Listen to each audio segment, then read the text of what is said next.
എല്ലാവർക്കും നമസ്കാരം. ആദ്യമായി ഇതുപോലൊരു പരിപാടി ആസൂത്രണം ചെയ്യുകയും അതിലേക്ക് എന്നെ മോഡറേറ്ററായി വിളിക്കുകയും ചെയ്ത എസൻസ് ഗ്ലോബൽ വയനാടിനോടുള്ള നിസ്സീമമായ നന്ദി പറയട്ടെ. നമ്മളുടേത് അല്പം തൊട്ടാൽ പൊള്ളുന്ന വിഷയമാണ്. കാരണം കാലാകാലങ്ങളായി നമ്മൾ കേട്ടുകൊണ്ടിരിക്കുന്ന പല പരിസ്ഥിതി വാദങ്ങളുടെയും യാഥാർത്ഥ്യം എന്താണ് എന്നുള്ളത് വയനാടിൻ്റെ ഒരു പക്ഷത്ത് നിന്നുകൊണ്ട് നമ്മൾ പരിശോധിക്കുകയാണ് ഈ ചുരുങ്ങിയ സമയം കൊണ്ട്. അത് എനിക്കൊക്കെ ഓർമ്മയുള്ളത് എൻ്റെ നാടായ ആനക്കാമ്പൊയിൽ നിന്നാണ്. ഞാൻ മുക്കം സ്വദേശിയാണ്, കോഴിക്കോട്. അതിനടുത്തുള്ള ആനക്കാമ്പൊയിൽ നിന്നാണ് മേപ്പാടി കള്ളാടി തുരങ്കപാത വരുന്നത്. ഒരു 10-30 കൊല്ലം മുമ്പ് ഞാൻ ആദ്യമായി ഈ തുരങ്കപാതയെക്കുറിച്ച് കേൾക്കുമ്പോൾ അന്ന് വന്നത് അതിനിശിതമായ വിമർശനങ്ങളായിരുന്നു. ഈ തുരങ്കപാത വന്നാൽ പശ്ചിമഘട്ട മലനിരകൾ തകർന്നു പോകും, രണ്ടാമത് ബാണാസുരയിലുള്ള ഒരു പ്രത്യേകതരം കിളികൾ അവ നശിച്ചു പോകും, ഇങ്ങനെയൊക്കെയുള്ള ഒരുപാട് പ്രചരണങ്ങളായിരുന്നു വന്നത്. ഇന്നിപ്പോൾ തുരങ്കപാതയ്ക്ക് തറക്കല്ലിട്ടിരിക്കുകയാണ്. ഞങ്ങളിപ്പോൾ ഇന്ന് ഇങ്ങോട്ട് വരുന്നത്, ഞാനും പ്രൊഫസർ ടി ജെ ജോസഫ് സാറൊക്കെ ഞങ്ങൾ വന്നത് താമരശ്ശേരി ചുരം കയറിയാണ്. 11:45 കോഴിക്കോട് നിന്ന് എടുത്ത ബസ് യാത്ര ഞങ്ങളിവിടെ എത്തുന്നത് 4:30-5 മണിക്കൂർ കഴിഞ്ഞിട്ടാണ്. ചുരത്തിൽ അതിഭീകരമായ ഗതാഗത കുരുക്ക്. ഒരു മാധ്യമ പ്രവർത്തനമായിരിക്കെ ഞാൻ കണ്ടിട്ടുണ്ട് ഈ ചുരത്തിൽ വണ്ടി ഇടിഞ്ഞ് വാഹനാപകടങ്ങൾ ഉണ്ടാകുന്നതും ചുരത്തിലുണ്ടാകുന്ന പ്രശ്നങ്ങൾ മൂലം ആളുകളുടെ ജീവൻ നഷ്ടപ്പെട്ടത് വരെ ഞങ്ങൾ റിപ്പോർട്ട് ചെയ്തിട്ടുണ്ട്. അപ്പോൾ ഇന്നും വയനാട് ഇങ്ങനെ ഒരു വല്ലാത്ത ഒരു ഗതാഗത പ്രശ്നങ്ങളും ഒക്കെ നിൽക്കുന്ന ഒരു സാഹചര്യത്തിൽ നമ്മൾ വയനാടിന് മാത്രമായുള്ളൊരു പരിസ്ഥിതി പ്രശ്നമല്ല, ലോകത്തിൻ്റെ എല്ലായിടത്തുമുള്ള കാര്യങ്ങൾ തന്നെയാണ് വയനാട്ടിലും ഒരു പരിധിവരെ സംഭവിക്കുന്നത്. അപ്പം നമ്മൾ ചർച്ച വയനാട്ടിലായതുകൊണ്ട് വയനാട്ടിലെ ഫോക്കസ് ചെയ്യാണ്. അപ്പം ഞാൻ ആദ്യത്തെ ചോദ്യം വിജയകുമാർ ബ്ലാത്തൂർ സാറിനോടാണ്. ഇപ്പോൾ കത്തി നിൽക്കുന്ന തുരങ്കപാത ആയതുകൊണ്ട് നമ്മൾ തുരങ്കപാതയിൽ നിന്ന് തന്നെ തുടങ്ങുകയാണ്. ഈ 3 ദിവസം മുമ്പാണെന്ന് എനിക്ക് തോന്നുന്നു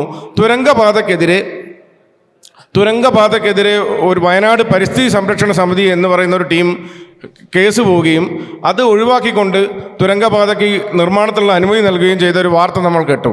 അപ്പോൾ വിജയകുമാർ സാറിനോട് എൻ്റെ ചോദ്യം, ഈ തുരങ്കപാതയെക്കുറിച്ച് ഉയർത്തി വന്നിരുന്ന ഈ സാധനങ്ങളെല്ലാം ശാസ്ത്രീയമായിരുന്നോ? എന്താണ് സാറിൻ്റെ അത് സംബന്ധിച്ച അഭിപ്രായം?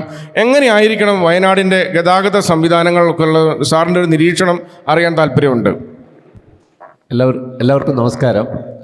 വയനാട് ഇത്തരത്തിലുള്ളൊരു പരിപാടിയിൽ പങ്കെടുക്കാൻ എന്നെ ക്ഷണിച്ചതിലുള്ള സന്തോഷം ആദ്യമായിട്ട് പങ്കുവയ്ക്കുകയാണ്. വയനാടിനായിട്ട് മാത്രം ഒരു പ്രശ്നമൊന്നും ലോകത്തില്ല. വയനാട്ടിൻ്റെ പ്രശ്നം നമുക്ക് വലിയ പ്രശ്നമായിട്ട് തോന്നുന്നത് നമ്മൾ വയനാടുകാരായതുകൊണ്ടാണ്. ലോകത്തെല്ലായിടത്തും പലതരത്തിലുള്ള പാരിസ്ഥിതിക പ്രശ്നങ്ങളൊക്കെ ഉണ്ടാവും.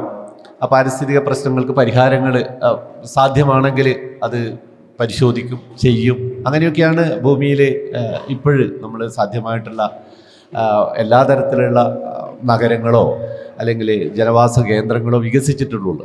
അല്ലാതെ ഒരു മണ്ണും പുല്ലും തൊടാതെ ഒരിക്കലും നമ്മൾ കൂടിക്കൊണ്ടിരിക്കുന്ന, നമുക്കറിയാം 1900-ൻ്റെ ആരംഭത്തിലുണ്ടായിരുന്ന ജനസംഖ്യയിൽ നിന്നും എത്രമാത്രം കൂടിയിട്ടാണ് ഇപ്പോഴും ലോകത്തുള്ള ജനസംഖ്യ എന്നറിയാം. അവരുടെ ആവശ്യങ്ങൾ കൂടും, അതിനനുസരിച്ചിട്ടുള്ള ജീവിത നിലവാരവും നമ്മൾക്ക് ശാസ്ത്ര സാങ്കേതിക വിദ്യയിലൂടെ ആർജിച്ചിരിക്കുന്ന പുതിയ സാധ്യതകൾ മനുഷ്യർ എന്ന് പറയുന്ന ഒരു വിഭാഗം എപ്പോഴും ഉപയോഗിക്കും. അല്ലായിരുന്നെങ്കിൽ നമ്മൾ 1000 കൊല്ലം മുമ്പുള്ള പോലെ തന്നെ ഇപ്പോഴും ജീവിക്കും, അല്ലെ 5000 കൊല്ലം മുമ്പുള്ള പോലെ തന്നെ ജീവിക്കും. നമുക്ക് ശാസ്ത്രം നൽകിയിരിക്കുന്ന പല സാധ്യതകളും നമ്മൾ ഉപയോഗിച്ചുകൊണ്ടിരിക്കുകയാണ്.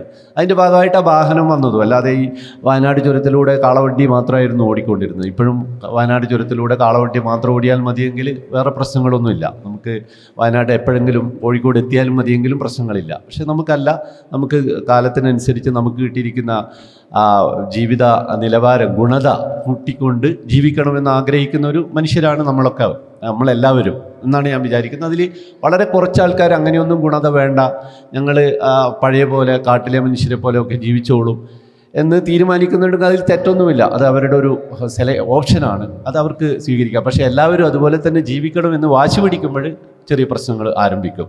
മനുഷ്യൻ എന്ന് പറയുന്നത് നമ്മൾ ഈ പറഞ്ഞ പോലെ പ്രാഥമികമായിട്ടുള്ള നമ്മുടെ ആവശ്യങ്ങൾ നിറവേറ്റുക എന്നുള്ള ഭക്ഷണം, ഇണചേരൽ, കുഞ്ഞുങ്ങളെ ഉണ്ടാക്കുക, അവരെ വളർത്തുക, അങ്ങനെ വളരെ പരിമിതമായിട്ടുള്ള രീതിയിൽ ലക്ഷക്കണക്കിന് വർഷം മനുഷ്യർ ജീവിച്ചിട്ടുണ്ടാവും. പക്ഷെ നമ്മൾ ഈ കഴിഞ്ഞ കുറച്ച് വർഷങ്ങൾക്ക് കൊണ്ട് നമ്മുടെ ജീവിതം, മനുഷ്യൻ എന്ന് പറയുന്നത് മറ്റ് സ്പീഷീസുകളിൽ നിന്നും വ്യത്യസ്തമായിട്ട് കുറച്ചുകൂടി ആനന്ദം എന്നുള്ള ഒന്നും കൂടി നമ്മൾ ആർജിക്കാൻ വേണ്ടിയിട്ട് ശ്രമിക്കുന്നുണ്ട്, അത് അനുഭവിക്കാൻ വേണ്ടി ശ്രമിക്കുന്നുണ്ട്. ഞാൻ അതാണ് പറയുന്നത്, ആനന്ദം. നമുക്ക് വളരെ പ്രകൃതിയുള്ള ഇണചേരലും അതിലൂടെ ഉണ്ടാകുന്ന കുഞ്ഞുങ്ങളും അവരുടെ അതിജീവനത്തിന് വേണ്ടിയിട്ടുള്ള ഇടപെടലിൻ്റെ അപ്പുറത്തേക്ക് മനുഷ്യൻ എന്നുള്ള ഒരു സ്പീഷീസ് ഈ ഇതിനപ്പുറത്തുള്ള ചില ആനന്ദങ്ങളെ കൂടി അന്വേഷിക്കുന്നുണ്ട്. അന്വേഷണം തെറ്റെന്ന് പറയാൻ പറ്റില്ല. നമുക്ക് മനുഷ്യൻ എന്ന് പറയുന്ന സ്പീഷീസ് വ്യത്യസ്തരാണ്. നമ്മൾ ചിരിക്കുന്ന ഒരു, അല്ലെങ്കിൽ പരസ്പരം അങ്ങോട്ടും ഇങ്ങോട്ടും ചിരിക്കുന്ന സന്തോഷിക്കുന്ന ഒരു സ്പീഷീസ് കൂടിയാണ്. അതിൻ്റെ ഭാഗമായിട്ട് നമുക്ക് യാത്രകൾ വേണ്ടി വരും, സന്തോഷങ്ങളുടെ അന്വേഷണങ്ങൾ വേണ്ടി വരും. അതൊക്കെ അതിനു വേണ്ടിയുള്ള ഇൻഡസ്ട്രിയാണ് ലോകത്തെപ്പോഴും വളർന്നുകൊണ്ടിരിക്കുകയും ചെയ്യുക. അതിൻ്റെ ഭാഗം കൂടിയാണ് നമ്മുടെ പുതിയ പുതിയ ആവശ്യങ്ങൾ വരുന്നത്. അതിൽ ടൂറിസം പോലും അതിൻ്റെ ഒരു ഭാഗം തന്നെയാണ്. അപ്പോൾ വയനാട്ടിന് മാത്രമായിട്ടുള്ളൊരു പ്രശ്നം എന്ന് പറഞ്ഞിട്ട് നമ്മൾ ചുരുക്കി കാണേണ്ട കാര്യമില്ല. ലോകത്ത് പല സ്ഥലങ്ങളിലും ഇത്തരത്തിലുള്ള സമാനമായിട്ടുള്ള വിഷയങ്ങളുണ്ടാവും. വയനാട്ടിൽ നമുക്ക് കൂടുതൽ ആകുന്നത്, നമ്മുടെ വയനാട് എത്രയോ കൊല്ലമായിട്ട് മനുഷ്യവാസമുള്ള സ്ഥലമാണ്. നമുക്കറിയാം, നമ്മുടെ ബാക്കിയുള്ള കേരളത്തിലെ മറ്റ് സ്ഥലങ്ങളിൽ മനുഷ്യൻ താമസിക്കുന്നതിന് മുമ്പ് എടക്കൽ ഗുഹയിൽ ആൾക്കാർ ജീവിച്ചിട്ടുണ്ട്. അല്ലാതെ മനുഷ്യൻ ഇവിടത്തേക്ക് കുടിയേറിയെന്ന് പറയുന്നത് മനുഷ്യൻ ആദ്യം നിന്നത് വയനാട്ടിലായിരിക്കും, നമ്മുടെ കേരളത്തിലെ പല സ്ഥലങ്ങളിലും. അപ്പോൾ അങ്ങനെയുള്ള ഒരു സ്ഥലത്ത് മനുഷ്യർ എന്ന് പറയുന്നവരുടെ ഒരു ഏലിയൻസായിട്ട് പുറമേ നിന്ന് വന്ന് ഈ കാടിനെ നശിപ്പിക്കുന്നവരായിട്ട് കാണേണ്ട കാര്യമില്ല. അവരുടെ എപ്പോഴും വന്നു എന്നുള്ളത് പോലും പ്രസക്തമല്ല. വന്നു കഴിഞ്ഞു, ഇവിടെ ജീവിക്കുകയാണ്. മനുഷ്യൻ എന്ന് പറയുന്ന ജീവവർഗത്തിൻ്റെ അതിജീവനത്തിനാണ് നമ്മൾ ഉണ്ടാക്കിയിരിക്കുന്ന എല്ലാ നിയമങ്ങളും, എല്ലാ പ്രകൃതി നിയമങ്ങളും. നമ്മൾ വെറുതെ പറയുന്നതാണ് പ്രകൃതിയും മനുഷ്യനും ഒന്നും, അങ്ങനെ ഒരു പ്രയോഗമില്ല. പ്രകൃതിയുടെ ഭാഗം തന്നെയാണ് മനുഷ്യൻ. മനുഷ്യനാണ് പ്രകൃതിയെ സംരക്ഷിക്കുന്നതിനെ പറ്റിയിട്ട് ചിന്തിക്കുന്ന ഏക സ്പീഷീസും. അപ്പോൾ മനുഷ്യർ നിർമ്മിച്ച നിയമങ്ങളൊക്കെ മനുഷ്യൻ്റെ അതിജീവനത്തിന് സഹായിക്കുന്ന വിധത്തിലാണ്, മനുഷ്യ സ്പീഷീസിന്. അപ്പോൾ നമ്മൾ ഇവിടെ ഉണ്ടാക്കിയിരിക്കുന്ന എല്ലാ പരിസ്ഥിതി നിയമങ്ങളും മനുഷ്യന് വേണ്ടിയിട്ടുള്ളതാണ്. അതിൽ മനുഷ്യ അതിജീവനത്തിന് പ്രശ്നം ഉണ്ടാക്കുന്നുണ്ടെങ്കിൽ അതിനെ നമ്മൾ ഏതെങ്കിലും വിധത്തിൽ അഡ്രസ്സ് ചെയ്തേ പറ്റൂ. അപ്പോൾ മനുഷ്യരുടെ ആർത്തിക്ക് നമുക്ക് പകരം കൊടുക്കാൻ പറ്റുമോ? മനുഷ്യൻ എങ്ങനെയൊക്കെയോ ജീവിക്കണം, അങ്ങനെയല്ല. പൊതുവായിട്ടുള്ള മനുഷ്യ ആവശ്യങ്ങളെ നമുക്ക് കാണാതെ, പരിമിതമായിട്ടുള്ള പോലുള്ള മനുഷ്യൻ്റെ ആവശ്യങ്ങളെ കാണാതെ പറ്റില്ല. അതിലൊന്നാണ്, ഏറ്റവും പ്രധാനപ്പെട്ട തന്നെയാണ് ട്രാൻസ്പോർട്ടേഷൻ എന്ന് പറയുന്നത്.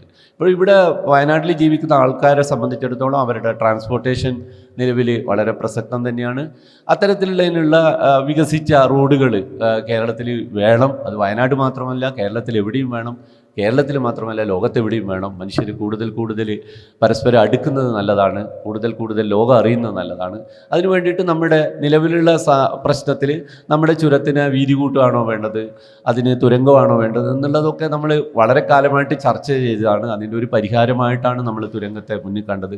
അപ്പോഴും തുരങ്കത്തിനെതിരെ പറയുന്ന പല വാദങ്ങളിലും വലിയ കാമ്പില്ല എന്നുള്ളത് നമുക്കറിയാം. ആദ്യം അതിനെതിരെ ഉണ്ടാക്കി കൊണ്ടുവന്നിരിക്കുന്നത് ബാണാസുര ചിലപ്പന പോലെയുള്ള എപ്പോഴും സംരക്ഷിക്കേണ്ട, നേരത്തെ പറഞ്ഞ പോലെ സംരക്ഷിക്കേണ്ടത് തന്നെയാണ്. ജീവവർഗങ്ങളുടെ സംരക്ഷണം വളരെ പ്രധാനമാണ്. 2400ഓളം എണ്ണം മാത്രമുള്ളതാണ് ആ പക്ഷിവർഗം, വളരെ പ്രാധാന്യമുള്ള. പക്ഷേ അതിന് പ്രത്യേകിച്ചിട്ട് ഒന്നും സംഭവിക്കില്ലെങ്കിൽ കൂടി അതിനെ മുന്നിൽ വെച്ചുകൊണ്ട് ചിലപ്പോൾ ഈ ചില അടിയൊക്കെ നടക്കുമ്പോൾ അമ്മമാർ കുഞ്ഞിനെ എടുത്തിട്ട് മുന്നിൽ വെക്കും. എന്നിട്ട് കുഞ്ഞിന് 2 അടി കിട്ടുമെങ്കിൽ അത് വെച്ചിട്ട് രക്ഷപ്പെടാൻ പോകുന്ന പോലെ ഈ പരിസ്ഥിതി സംരക്ഷണത്തിന് വേണ്ടിയിട്ട് ഒട്ടും ലോജിക്കലല്ലാത്ത ഈ കാര്യങ്ങളൊക്കെ കൊണ്ടുവരിക. ഇനി മണ്ണിരക്ക് കേടുവരുമെന്ന് പറഞ്ഞുകൊണ്ട് തുരങ്കം കൂടാൻ പാടില്ല എന്ന് പറയുന്നത് പോലെ ബാലിശമായിട്ടാണ്.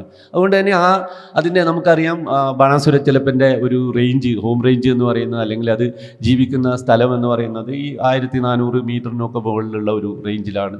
നമ്മുടെ തുരങ്കത്തിന് അതുമായിട്ട് ബന്ധം വരുന്നില്ല. അതിൻ്റെ 800 മീറ്ററിൻ്റെ മുകളിലൊന്നും പോകുന്നില്ല. വളരെ കുറച്ച് എൻട്രൻസും എക്സിറ്റും മാത്രമുള്ള 2 ഭാഗത്ത് മാത്രമേ ഇത് ഏതെങ്കിലും വിധത്തിൽ ബാധിക്കുമെന്ന് പോലും പറയാൻ പറ്റുള്ളൂ. നമുക്ക് ബാണാസുര ചിലപ്പനുള്ള സ്ഥലങ്ങൾ നമുക്കറിയാം, എവിടെയൊക്കെയുള്ള ബ്രഹ്മഗിരിയുടെ മുകളിലുള്ള കുറച്ച് സ്ഥലങ്ങളിൽ, അതിൽ കുറച്ച് ഒരു പോക്കറ്റുകളിലാണ് ഈ ഇത്തരത്തിലുള്ള ഒരു തരം ചില സ്പീഷീസുകൾ ചില സ്ഥലത്ത് കുടുങ്ങിപ്പോകും. നമുക്കറിയാം, അതങ്ങനെ സംഭവിച്ചിട്ടുണ്ട് പല തരത്തിലും. ഒരു അങ്ങനെ മാത്രമുള്ള സ്ഥലങ്ങളിൽ തൊട്ടടുത്തേക്ക് പോലും നമുക്കറിയാം, നമ്മുടെ പാലക്കാട് ചുരത്തിൻ്റെ അപ്പുറത്തും ഇപ്പുറത്തുമായിട്ട് ജീവവർഗങ്ങൾ സ്പീഷീസായിട്ട് വേർതിരിഞ്ഞു പോയിട്ടുണ്ട്.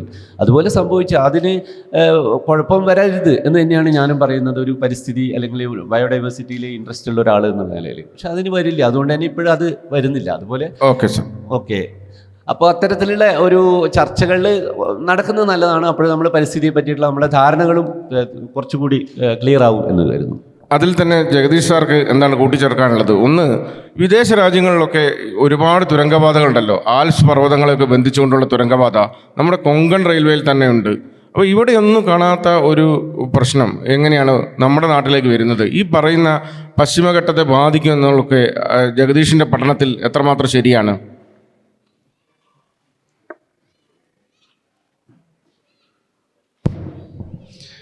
ആദ്യമായി എസൻസ് ഗ്ലോബലിനെ ഇതിലേക്ക് ക്ഷണിച്ച എല്ലാവർക്കും ഒപ്പം ഇവിടെ ഇത് കേൾക്കാനെത്തിയുള്ള എല്ലാവർക്കും നന്ദി പറഞ്ഞുകൊണ്ട് ചോദ്യത്തിലേക്ക് വരാം.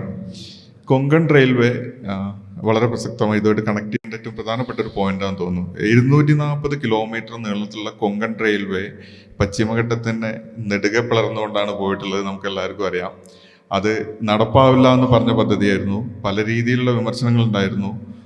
74ഓളം പേർ കൊങ്കൺ റെയിൽവേ ഉണ്ടാക്കുന്നതിനിടയിൽ മരണപ്പെടുക പോലും ചെയ്തിട്ടുണ്ട്. പക്ഷെ അതുണ്ടാക്കിയിട്ടുള്ള ഒരു മാറ്റം ഇന്ന് നമുക്കറിയാവുന്നതാണ്. ഗോവ എന്നുള്ള ഒരു സംസ്ഥാനത്തെ ആകെ മാറ്റിമറിച്ച ഒന്നായിരുന്നു കൊങ്കൺ റെയിൽവേ. ഇന്ന് ഗോവയിലേക്ക് എത്താനും തിരിച്ചു വരാനും ഒക്കെ എത്ര എളുപ്പമാണ് നമുക്കറിയാം. അതുപോലെ ഈ തുരങ്കപാതയും അതേപോലുള്ള ഒരു മാറ്റം ഉണ്ടാക്കും എന്നുള്ള ഉറപ്പ് എനിക്കുണ്ട്. കാരണം ഇന്ന് തുരങ്കപാതയ്ക്ക് എതിരുള്ള ഏത് എതിർപ്പുകളായി കഴിഞ്ഞാലും അത് എത്രമാത്രം ബാലിശമാണ് എന്നറിയണമെങ്കിൽ ഇപ്പോൾ തുരങ്കപാതയ്ക്കെതിരെ ഉള്ള ഒരു എതിർപ്പുകളിൽ ബാണാസുര ചിലപ്പിനെ കുറിച്ചൊരു ചേട്ടൻ പറഞ്ഞു. അതുപോലെ ഒരു എതിർപ്പാണ് ഈ തുരക്കുമ്പോഴുള്ള പ്രശ്നങ്ങൾ. തുരക്കുന്നത് പാറകൾക്ക് ആഘാതം ഉണ്ടാവുമെന്നും അത് വയനാട്ടിലൊരു ഒന്നാകെ പ്രകൃതി ദുരന്തം ഉണ്ടാക്കുമെന്ന് പറയുന്നത് എത്രമാത്രം ബാലിശമാണ് എന്നറിയണമെങ്കിൽ അതിനുപയോഗിക്കുന്ന ടെക്നോളജികൾ, ഇപ്പോൾ അത് തുറക്കാൻ ഉപയോഗിക്കുന്നത് ബോറിംഗ് മെഷീൻസ്, അതൊരു ടോറസ് ലോറി പോലുള്ള ഒരു സംവിധാനമാണ്. അത് 50 മീറ്ററിൽ കൂടുതൽ അതിൻ്റെ വൈബ്രേഷൻ പോലും ഉണ്ടാവാത്ത രീതിയിലുള്ള ഓസ്ട്രേലിയൻ ടെക്നോളജി ഉപയോഗിച്ചിട്ടാണ്. എക്സ്പെൻസീവ് ആണ് എങ്കിൽ കൂടെ വളരെ എഫിഷ്യൻ്റ് ആയിട്ടുള്ള ടെക്നോളജി ഉപയോഗിച്ചിട്ടാണ് ഈ തുരങ്കം നിർമ്മിക്കാൻ പോകുന്നത്. അപ്പോൾ അത് ഒരു തരത്തിലുള്ള പ്രശ്നം ഉണ്ടാക്കില്ല എന്നുള്ള കൃത്യമായ റിപ്പോർട്ടുകളുടെ അടിസ്ഥാനത്തിലും പഠനങ്ങളുടെ അടിസ്ഥാനത്തിലും വിദേശ രാജ്യങ്ങളിലെമ്പാടും ഇപ്പം നോർവേ ഉൾപ്പെടെയുള്ള രാജ്യങ്ങളിൽ 1000-ലധികം തുരങ്കമുണ്ട് എന്നാണ് പറയപ്പെടുന്നത്. അതിൽ തന്നെ കടലിനടിയിലൂടെ തന്നെ 33 തുരങ്കം പോകുന്നു എന്നാണ് പറഞ്ഞത്. അപ്പോൾ വിദേശ രാജ്യങ്ങളിലൊക്കെ തുരങ്കം ഉണ്ടാകുന്ന സമയത്ത് അത് പ്രകൃതി സംരക്ഷണവും ഇവിടെ ഉണ്ടാകുമ്പോൾ അത് പ്രകൃതി വിരുദ്ധമാകുന്ന ഒരു വ്യത്യസ്തമായ ലോജിക്ക് ഉണ്ട് നമുക്ക്. അത് നമുക്ക് നമ്മുടെ പരിസ്ഥിതിയുമായി ബന്ധപ്പെട്ട കാര്യങ്ങൾ പണ്ട് നിശ്ചയിച്ചിരുന്നത് കവികളായിരുന്നു. പ്രകൃതിയുമായിട്ട് ബന്ധപ്പെട്ട എന്ത് കാര്യങ്ങളായി കഴിഞ്ഞാലും അതിൽ അഭിപ്രായം പറയുകയും അതിൽ ചർച്ചകൾ നയിക്കുകയൊക്കെ ചെയ്തിരുന്നത് സയൻസുമായിട്ട് ബന്ധപ്പെട്ടവരായിരുന്നില്ല, കവികളും പരിസ്ഥിതിവാദികളായിരുന്നു. അതിൽ നിന്ന് ചെറിയൊരു മാറ്റം ഇപ്പോൾ കാണാനുണ്ട്. അതിൻ്റെ ഒരു ബെസ്റ്റ് എക്സാമ്പിളാണ് പണ്ട് ഒരു 5 വർഷം മുമ്പൊക്കെ കള്ളിങ് എന്ന് പറഞ്ഞു കഴിഞ്ഞാൽ അങ്ങേയറ്റം വയലൻ്റ് ആവുന്ന ഒരു വിഭാഗം ഉണ്ടായിരുന്നു. ഇന്ന് ആ കള്ളിങ് എന്നുള്ള പദം കോമൺലി ആക്സെപ്റ്റബിൾ ആണ്. സൊസൈറ്റി ചർച്ച ചെയ്യുന്ന ഒന്നായി മാറിയിട്ടുണ്ട്. അത് സയൻസ് ചർച്ച ചെയ്യുന്നവരെ ഈ തീവ്ര പരിസ്ഥിതിവാദത്തിനുമുള്ള സയൻറ്റിഫിക് അപ്രോച്ച് എടുക്കുന്നവരുടെ ഒരു നേട്ടമായിട്ടാണ് ഞാൻ കാണുന്നത്. കാരണം പണ്ട് മൃഗങ്ങളെ കൊല്ലുക എന്ന് പറഞ്ഞ പോലെ ഒരു വലിയ പ്രശ്നമുള്ള ഒരു കാര്യമാണ്. ഒരു എക്സാമ്പിൾ പറഞ്ഞു കഴിഞ്ഞാൽ നമ്മളെ മയില് 45% വിളനാശം ഉണ്ടാക്കുന്ന ഒരു ജീവിയാണ്. ആ മയിലിനെ കള്ളിങ് ചെയ്യണമെന്ന് ഗോവ പോലത്തെ ഒരു സ്റ്റേറ്റ് ആവശ്യപ്പെട്ടിരുന്നു. അത് നടപ്പായില്ല എന്നുള്ളത് വേറെ കാര്യം. പക്ഷെ അത്തരത്തിലുള്ള ചർച്ചകളും ഡിബേറ്റുകളും ഉണ്ടായിരുന്നു എന്നുള്ളത് ഒരു യാഥാർത്ഥ്യമാണ്. അതേപോലെ നമുക്ക് ഒരുപാട് പ്രശ്നങ്ങൾ ഉണ്ടാക്കുന്ന വയനാടുമായിട്ട് ബന്ധപ്പെട്ടിട്ട് വ്യക്തിപരമായ ഒരു അനുഭവം പറയാം. ചുരവുമായിട്ട് ബന്ധപ്പെട്ട് തന്നെ നിങ്ങൾ ആരെങ്കിലും വിനോദത്തിനും അതല്ലെങ്കിൽ മറ്റുള്ള വ്യക്തിപരമായ ആവശ്യങ്ങൾക്കും അല്ലാതെ ഒരു എമർജൻസി ആയിട്ട് ചുരത്തിൽ കുടുങ്ങിയിട്ടുണ്ടോ എന്ന് എനിക്കറിയില്ല. അങ്ങനെയുള്ള ആൾക്കാരിൽ ഒരാളാണ് ഞാൻ. പലവട്ടം എനിക്ക് അറിയാവുന്നവരും ബന്ധുക്കളും അല്ലെങ്കിൽ നാട്ടുകാരുമായിട്ടുള്ള ആൾക്കാരുമായിട്ട് ഒന്നിലേറെ തവണ എമർജൻസി സിറ്റുവേഷനിൽ താമരശ്ശേരി ചുരത്തിൽ കുടുങ്ങിക്കിടക്കേണ്ട അവസ്ഥ നേരിടുകയും ജീവൻ നഷ്ടപ്പെടുന്ന അവസ്ഥ കൺമുന്നിൽ ഉണ്ടാവുകയും അത് എക്സ്പീരിയൻസ് ചെയ്യുകയും ചെയ്യേണ്ട ഒരു ഗതികേട് ഉണ്ടായിട്ടുണ്ട്. ആ അവസ്ഥയിലൊക്കെ ഉണ്ടാകുന്ന ട്രാഫിക്കിൽ നമുക്കൊന്നും ചെയ്യാൻ കഴിയുന്നില്ല. ആ ട്രാഫിക് നികത്തുക അല്ലെങ്കിൽ അത് മാറ്റി വയ്ക്കുക എന്ന് പറഞ്ഞത് അതിന് സൊല്യൂഷൻസ് വേണം എന്നുള്ളതാണ്. ആ സൊല്യൂഷൻസ് എങ്ങനെ നമ്മൾ ഉണ്ടാക്കിയെടുക്കുന്നു എന്നുള്ളത് വളരെ യാത്രയ്ക്കുള്ള അവകാശം അടിസ്ഥാന അവകാശങ്ങളിൽ പെട്ട ഒന്നാണ്. അത് ജീവിക്കാനുള്ള അവകാശം പോലെ തന്നെ ഇപ്പോൾ നിങ്ങൾക്കറിയാം വയനാട്ടിലുള്ള ഒരു വശത്ത് ബന്ദിപ്പൂർ ഹൈവേ അടച്ചിട്ടിട്ട് 15 വർഷം കഴിഞ്ഞിരിക്കുന്നു. ബാംഗ്ലൂരിൽ നിന്ന് വയനാട്ടിലേക്ക് വരേണ്ട ഈ വയനാട്ടിലുള്ളവർ മാത്രമല്ല നമ്മുടെ ഈ നാഷണൽ ഹൈവേ ആശ്രയിക്കുന്നത്. മൈസൂരോ ബാംഗ്ലൂർ കർണാടകത്തിലേക്ക് വരാനും പോകാനൊക്കെ വേണ്ടിയിട്ട് ഉപയോഗിക്കുന്ന ഒരു പാത കൂടിയാണ്. ആ നാഷണൽ ഹൈവേ ആണ് 15 വർഷമായിട്ട് അടച്ചിട്ടിരിക്കുന്ന ഒരു വശത്ത്. മറുവശത്ത് താമരശ്ശേരി ചുരം എപ്പോൾ തുറക്കും എന്ന് പറയാൻ പറ്റാത്ത, എപ്പോൾ അതിൽ യാത്ര ചെയ്യും എന്ന് പറയാൻ പറ്റാത്ത ഒരു എക്സാമ്പിൾ പറഞ്ഞു. വയനാട്ടിലുള്ള മിക്കവാറും ആൾക്കാരൊന്ന് ഉപയോഗിക്കുന്ന ഒന്നായിരിക്കും വാട്സപ്പ് ഗ്രൂപ്പുകളിലെ ഹൈവേ അലേർട്ട് ഗ്രൂപ്പുകൾ. അതെന്തിനാണ് ഉപയോഗിക്കുന്നതെന്ന് വെച്ച് കഴിഞ്ഞാൽ എപ്പോഴാണ് ഈ ചുരം തുറക്കുക എന്നറിയുന്നതിന് വേണ്ടിയിട്ടാണ്, എപ്പോഴാണ് അതിൽ യാത്ര ചെയ്യാൻ പറ്റുക എന്നറിയപ്പെടുന്നത്. ലോക്കൽ ഗ്രൂപ്പുകൾ എപ്പോഴും ചർച്ച ഇന്ന് ചുരം, അതായത് യാത്രയ്ക്ക് പോസിബിൾ ആണോ അല്ല എന്നുള്ളതായിരിക്കും ഒരു പ്രൈമറി ഡിസ്കഷൻ. ഈ ചുരത്തിൽ യാത്ര ചെയ്യുന്നവർ വെള്ളം, പിന്നെ മറ്റ് ഡേറ്റ്സ്, ഇതുപോലത്തെ കാര്യങ്ങൾ കരുതിയിട്ടാണ് പോകുക. കാരണം എത്ര മണിക്കൂർ അതിൻ്റെ ഉള്ളിൽ പെട്ടുപോകുന്നതെന്ന് നമുക്ക് ചിന്തിക്കാൻ പോലും പറ്റില്ല. വ്യക്തമാണ്. ഇതേ ചോദ്യം തന്നെയാണ് ഞാൻ ശ്രീ അനിൽ സാറോട് ചോദിക്കാനുള്ളത്. സാർ, എങ്ങനെയാണ് നമ്മൾ ഈ പരിസ്ഥിതി മൗലികവാദത്തെയും ശാസ്ത്രീയമായ പരിസ്ഥിതി ബോധത്തെയും വേർതിരിക്കുക? ഈ തുരങ്കപാത തന്നെ നമുക്കൊരു അടിസ്ഥാനമായി എടുത്താൽ ഈ പറയുന്നതിലൊക്കെ കാര്യമുണ്ടോ? ആദ്യമായി ഇത്തരം ഒരു പരിപാടിയിലേക്ക് എന്നെ ക്ഷണിച്ചതിൽ നന്ദി പ്രകാശിപ്പിക്കട്ടെ. ആദ്യമായിട്ടാണ് ഇത്തരം ഒരു കൂട്ടായ്മയിൽ ഞാൻ വരുന്നത്. ഈ മൗലികവാദം ഒരു കാരണവശാലും ഏതിനു വേണ്ടിയാണെങ്കിലും അംഗീകരിക്കാൻ കഴിയുന്നതല്ല. It has nothing to do with science. ശാസ്ത്രീയതയില്ലാത്തതാണ്, സയൻറ്റിഫിക് അല്ലാത്തതാണ് മൗലികവാദം. അപ്പോൾ ഏത് മൗലികവാദമാണെങ്കിലും, അത് പരിസ്ഥിതിയുടെ ആണെങ്കിലും, അതില്ലെങ്കിൽ മതത്തിൻ്റേതാണെങ്കിലും, ഇനി സയൻസിൻ്റെ തന്നെയാണെങ്കിലും, ഏത് മൗലികവാദവും അപകടകരമാണ്. ആദ്യത്തെ കാര്യം. രണ്ടാമത്തെ പ്രശ്നം, പരിസ്ഥിതിയുടെ പ്രശ്നം കേരളത്തിനോ ഇന്ത്യക്കോ മാത്രം പരിഹരിക്കാൻ കഴിയുന്നതാണോ? വളരെ ഗൗരവതരമായൊരു വിഷയമാണ്. നമുക്കറിയാവുന്ന പോലെ യഥാർത്ഥത്തിൽ ഒരു ഇന്ത്യക്കാരനും ഇന്ന് ഭൂമി അനുഭവിക്കുന്ന കാലാവസ്ഥാ പ്രതിസന്ധിക്ക് കാരണക്കാരായി ചാപ്പ് കുത്താൻ കഴിയുകയില്ല. ശരാശരി ഇന്ത്യക്കാരൻ്റെ കാര്യമാണ് പറയുന്നത്.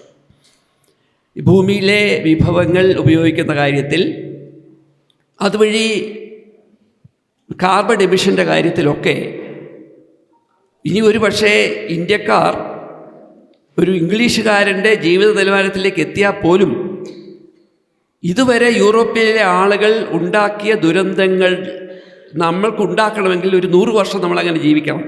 അതിനുള്ള സാഹചര്യം ഇല്ല, നമുക്കറിയാമല്ലോ. എന്ന് പറഞ്ഞാൽ ഇന്ന് ഭൂമി അനുഭവിക്കുന്ന പാരിസ്ഥിതികമായ പ്രതിസന്ധി അങ്ങനെ ഉണ്ടോ എന്നുള്ളതാണ് ആദ്യത്തെ പ്രശ്നം.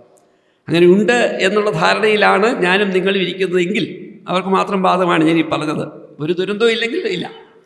എങ്കിൽ അതിൻ്റെ പ്രധാനപ്പെട്ട ഉത്തരവാദികൾ നമ്മൾ പറയുന്ന നിലവിലുള്ള ഈ ക്യാപിറ്റലിസ്റ്റ് വികസന സമീപനങ്ങളാണ്, മാർക്കറ്റ് ഓറിയൻറ്റഡ് വികസന സമീപനമാണ്, സോഷ്യലിസ്റ്റ് ക്യാപിറ്റലിസ്റ്റ് സമീപനമാണ്.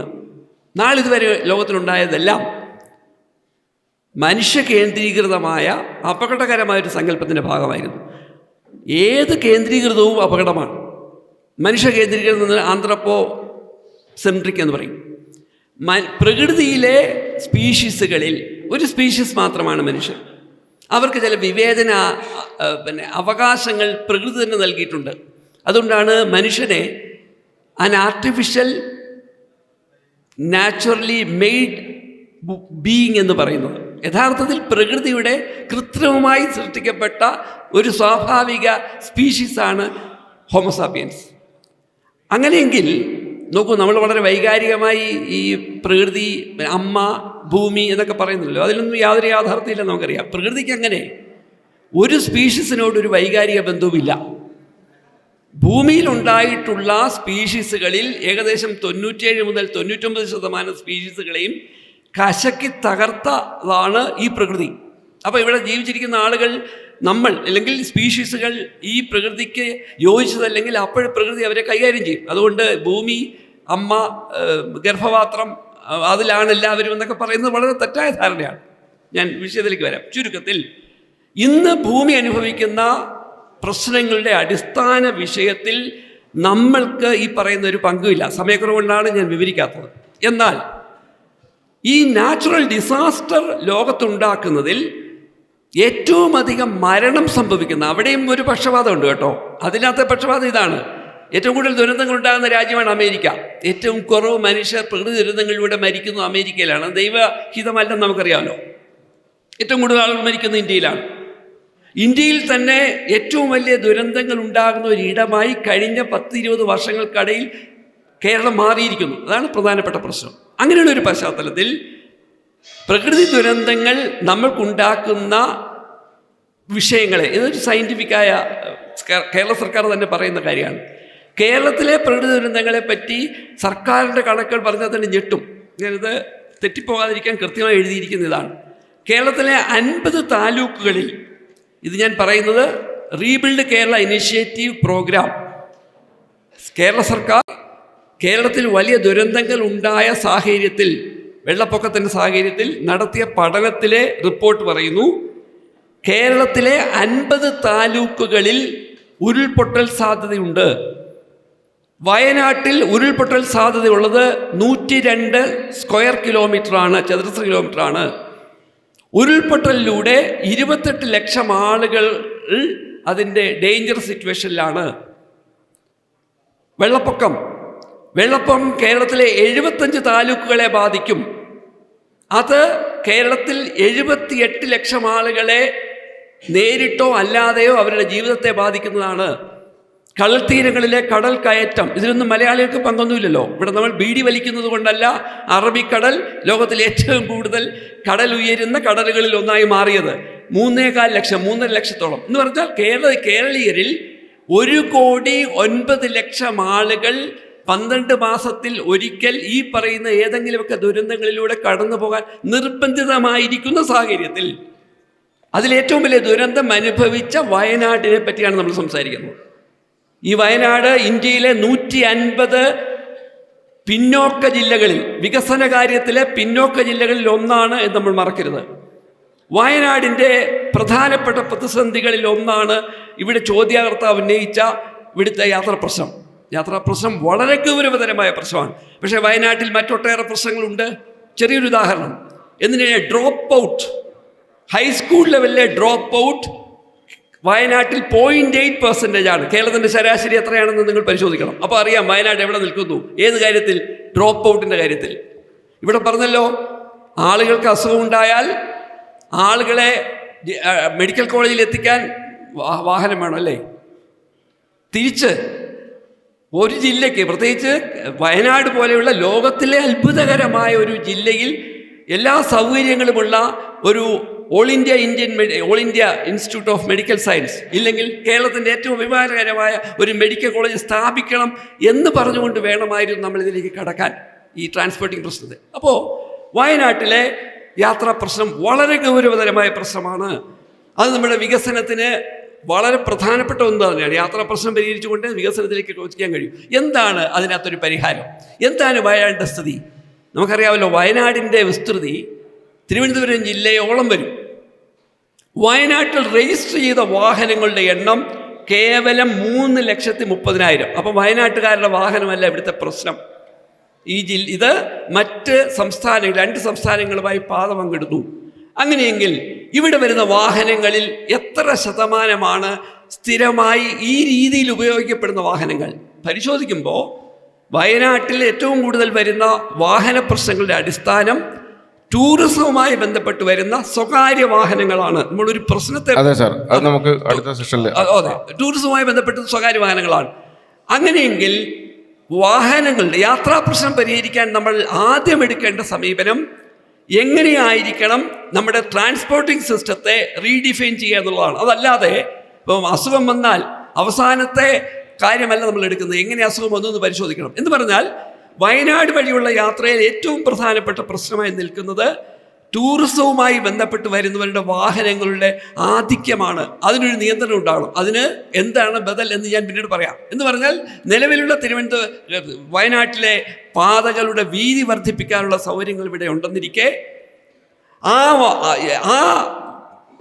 റോഡുകളെ കൂടുതൽ സയൻറ്റിഫിക്കായി മാറ്റുന്നതിലൂടെ യാത്രാ പ്രശ്നത്തിന് ഒരു പരിധിവരെ പരിഹാരം കാണാൻ കഴിയും.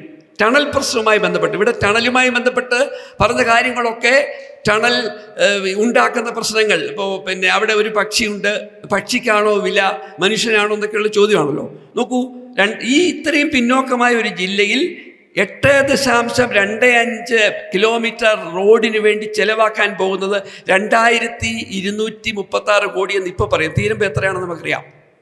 ആ നിർമ്മാണങ്ങളിൽ രാജ്യത്തെ തന്നെ ഏറ്റവും വലിയ 3ാമത്തെ ടണലാണ് ഇവിടെ നിർമ്മിക്കുമെന്ന് അവകാശപ്പെടുന്നത്. അപ്പോൾ ഈ ചർച്ചയിൽ പങ്കെടുത്ത ആളുകൾ പറഞ്ഞു, ടണൽ വന്നാൽ അതിൻ്റെ സാങ്കേതികവിദ്യ ലോകത്തിലെ ഏറ്റവും പ്രധാനപ്പെട്ട സാങ്കേതികവിദ്യയാണ്, അതിവിടെ ഒരു പ്രശ്നം ഉണ്ടാക്കില്ല. നോക്കൂ, NH-66 എന്തായിരുന്നു കരാറെടുത്തവർ നമ്മളോട് പറഞ്ഞത്? അതിൻ്റെ നിർമ്മാണം എങ്ങനെയാണ് നടക്കുന്നത്? നമ്മുടെ രാജ്യത്ത് ഇത്തരം കാര്യങ്ങളിൽ എപ്പോഴും സംഭവിക്കുന്നത് ഒരു കാര്യം പറയുകയും എന്നാൽ അത് നടത്തിപ്പുകാർ അതിനെ പരമാവധി ദുരുപയോഗപ്പെടുത്തുകയും ചെയ്യുന്ന എന്ന് പറഞ്ഞാൽ അത് ആഘാതം ആ പ്രദേശത്ത് പരമാവധി വർദ്ധിപ്പിക്കുന്നതാണ്. അവസാനിപ്പിക്കുന്നു. വളരെ പ്രധാനപ്പെട്ട കാര്യം, ഈ പാത വരുന്നതിലൂടെ നിലവിൽ നിങ്ങൾ അനുഭവിക്കുന്ന യാത്രാ പ്രശ്നം എങ്ങനെ പരിഹരിക്കും നിങ്ങളാണ് പറയേണ്ടത്. നിങ്ങൾ കൽപ്പറ്റ വരുന്ന ആളുകൾ മേപ്പാടിയിലെത്തി ഇവിടേക്ക് വരുന്ന ഒരു പ്രശ്നം അവിടെയുണ്ട്. അത് എത്ര പേർക്കാണ് ഇത് സഹായകരമാകുന്നത് നിങ്ങൾ പരിശോധിക്കണം. രണ്ടാമത്തെ കാര്യം, സൗജന്യമായ യാത്ര അവസാനിപ്പിക്കുകയും അത് പിന്നീട് ടോൾ യാത്രയായി പണം കൊടുത്തു മാത്രം യാത്രയുള്ള അവകാശമായി മാറുന്നു.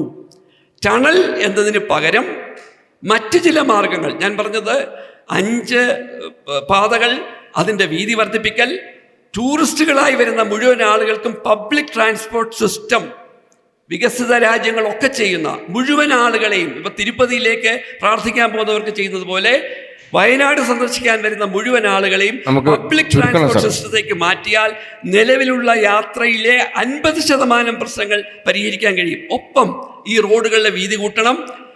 ആംബുലൻസിന് വേണ്ടി നിങ്ങൾ വയനാട്ടിന് വേണ്ടി വേണ്ടത് ഒരു എയർ ആംബുലൻസ് സംവിധാനമായിരിക്കണം. അതുകൊണ്ട് യാത്രാ പ്രശ്നം പരിഹരിക്കാനുള്ള കുറുക്കുവഴിയാണ് ടണൽ എന്നതിൻ്റെ പിന്നിൽ മറ്റ് ചില താല്പര്യങ്ങളാണ് നിങ്ങൾക്കറിയാം. അത് നമ്മുടെ രാഷ്ട്രീയ നേതാക്കന്മാർക്ക് വളരെ ഇഷ്ടമാണ്. നിർമ്മാണങ്ങൾ ഒരു രതിയായി മാറിയിരിക്കുന്നു. അതുകൊണ്ട് വയനാടിൻ്റെ യാത്രാ പ്രശ്നത്തെ ടണൽ കൊണ്ട് പരിഹരിക്കാം എന്നത് ഒരേ സമയം ജനങ്ങളെ കബളിപ്പിക്കലാണ്. നമ്മൾ ഉദ്ദേശിക്കാത്ത പാരിസ്ഥിതികാഘാതം ഉണ്ടാകുമോ ഇല്ലയോ എന്ന് അതിൻ്റെ പഠനത്തിൽ തന്നെ നോക്കൂ. ഇതിന് അനുവാദം നൽകുന്ന സമയത്ത് state environment impact assessment authority പറഞ്ഞത് 26 കാര്യങ്ങളാണ്. 26 പാലിച്ചുകൊണ്ട് മാത്രമേ ഇത് നടപ്പാക്കാവൂ എന്ന് പറയുമ്പോൾ നമ്മൾക്കറിയാമല്ലോ, വർക്ക് എടുക്കുന്ന കോൺട്രാക്ടറും രാഷ്ട്രീയ നേതാക്കന്മാരും തമ്മിൽ ഉണ്ടാക്കുന്ന അവിഹിത വീഴ്ചയിലൂടെ ഇവിടെ എന്തായിരിക്കും പുതുതായി സംഭവിക്കാൻ പോകുന്ന അപകടങ്ങൾ. പാനലിസ്റ്റുകൾ ഞാൻ ചോദിക്കുന്ന ചോദ്യത്തിന് 4 മിനിറ്റിലുള്ള ഉത്തരം പറയണമെന്ന് അഭ്യർത്ഥിക്കുന്നു. തുല്യമായി എല്ലാവർക്കും സമയം കിട്ടണം എന്ന ആഗ്രഹത്തോടെയാണ്. അപ്പോൾ വിജയകുമാർ സാറോട് ഞാൻ ചോദിക്കുന്ന ചോദ്യം, ഇദ്ദേഹം പറഞ്ഞ കുറേ കാര്യങ്ങളുണ്ടല്ലോ വയനാടിൻ്റെ ഇൻഫ്രാസ്ട്രക്ചറുമായി ബന്ധപ്പെട്ട്, അതൊക്കെ ആവശ്യമുള്ളത് തന്നെയാണ്. പക്ഷേ മറ്റൊരു പ്രശ്നം കൂടി കാണുന്നത്, ഈ വയനാട്ടിൽ ഇത്രയധികം ഉരുൾപൊട്ടൽ മേഖലകൾ ഉണ്ടോ? മുമ്പ് വയനാട്ടിൽ ദുരന്തം ഉണ്ടായ സമയത്തൊക്കെ നമ്മൾ കേട്ടിട്ടുണ്ട് ഇത് മനുഷ്യനിർമ്മിതമായ ദുരന്തമാണ്, വയനാട്ടിനെ നമ്മളങ്ങോട്ട് ചൂഷണം ചെയ്തുകൊണ്ട് വന്ന പ്രശ്നമാണെന്ന്. അങ്ങനൊരു അഭിപ്രായം വിജയകുമാർ സാറിനുണ്ടോ എന്നാണ്. നമ്മളെ വളരെ വിശാലമായിട്ടുള്ള ചർച്ചകൾ വേണ്ടി വരുന്ന ഒരു വിഷയമാണ് ഇതൊക്കെ. നമ്മൾ വളരെ കുറഞ്ഞ 4 മിനിറ്റിൽ ചുരുക്കുമ്പോഴുണ്ടാകുന്ന പരിമിതികളുണ്ട്. എങ്കിലും ഇപ്പോൾ സാറ് പറഞ്ഞതിൻ്റെ കൂടെ തന്നെ നമ്മൾ ഏറ്റവും കുറഞ്ഞത് പാരിസ്ഥിതിക പ്രശ്നങ്ങളുടെ അപ്പുറത്തേക്ക് നമ്മൾ ഈ ഒരു വിഷയത്തെ ഒരു മറ്റു വിധത്തിൽ അഴിമതി, അതുപോലെ ഇതിൻ്റെ നടപ്പിലാക്കുന്നതിലുണ്ടാകാവുന്ന കുഴപ്പങ്ങൾ മുൻകൂട്ടി കണ്ടുകൊണ്ട് അതിനെ എതിർക്കാൻ വേണ്ടിയിട്ടുള്ള ചില ന്യായങ്ങൾ വരുന്നു എന്നുള്ളത് കുറച്ച് നല്ല കാര്യമായിട്ടാണ് ഞാൻ കാണുന്നത്. ഒരു കാര്യത്തിൽ ഇത്രയും കാലം വാദിച്ചുകൊണ്ടിരുന്നതിൽ നിന്നും വ്യത്യസ്തമായിട്ടുള്ള ചില വാദങ്ങൾ മുന്നോട്ട് വെക്കുകയാണ്. അതായത് ഇതൊക്കെ ഇവിടെ നടക്കാൻ പോകുന്ന റോഡുകളിൽ മുഴുവൻ അഴിമതിയായിരിക്കും, ഇപ്പം പറഞ്ഞൊന്നുമല്ല, എപ്പോഴും കണ്ടില്ലേ, അങ്ങനെയാണ് ഇങ്ങനെയാണ്. അത് പരിഹരിക്കാൻ നമുക്ക് മുന്നോട്ട് വരാം. എല്ലാവരും ചെയ്യേണ്ടത് തന്നെയാണ്. ഏത് തരത്തിലുള്ള പ്രോജക്റ്റുകളിലും ഉണ്ടാകുന്ന അഴിമതികൾ, അല്ലെങ്കിൽ അത് ഞാൻ കണക്കാക്കുന്നത് കേരളം പോലെയുള്ള സ്ഥലങ്ങളിലാണ് ഏറ്റവും കുറവെങ്കിലും നടക്കുന്നത്. നമ്മൾ പുറത്തൊക്കെ കാണുന്നതിൽ നിന്നും വ്യത്യസ്തമായിട്ട് അഴിമതിയുടെ ഒക്കെ ഒരു റേഞ്ച് ഉണ്ടാവും. അതിനെ പരിഹരിക്കാനുള്ള കാര്യങ്ങൾ നമുക്ക് ചർച്ച ചെയ്യാം. നമ്മൾ ആദ്യം ചോദിച്ച ചോദ്യത്തിലേക്ക് വരുമ്പോഴുണ്ടായിരുന്നു നമ്മുടെ പാരിസ്ഥിതികമായിട്ടുണ്ടാകുന്ന വലിയ തകരാറുകൾ ഈ ഒരു ടണൽ കൊണ്ട് വരുമോ എന്നുള്ള ഒരു ചർച്ചയിലായിരുന്നു തുടങ്ങിയത്. അതിൽ നിന്നും മാറിയിട്ടുണ്ട് എന്നുള്ളത് സന്തോഷകരമായിട്ട് ഞാൻ കണക്കാക്കുന്നു.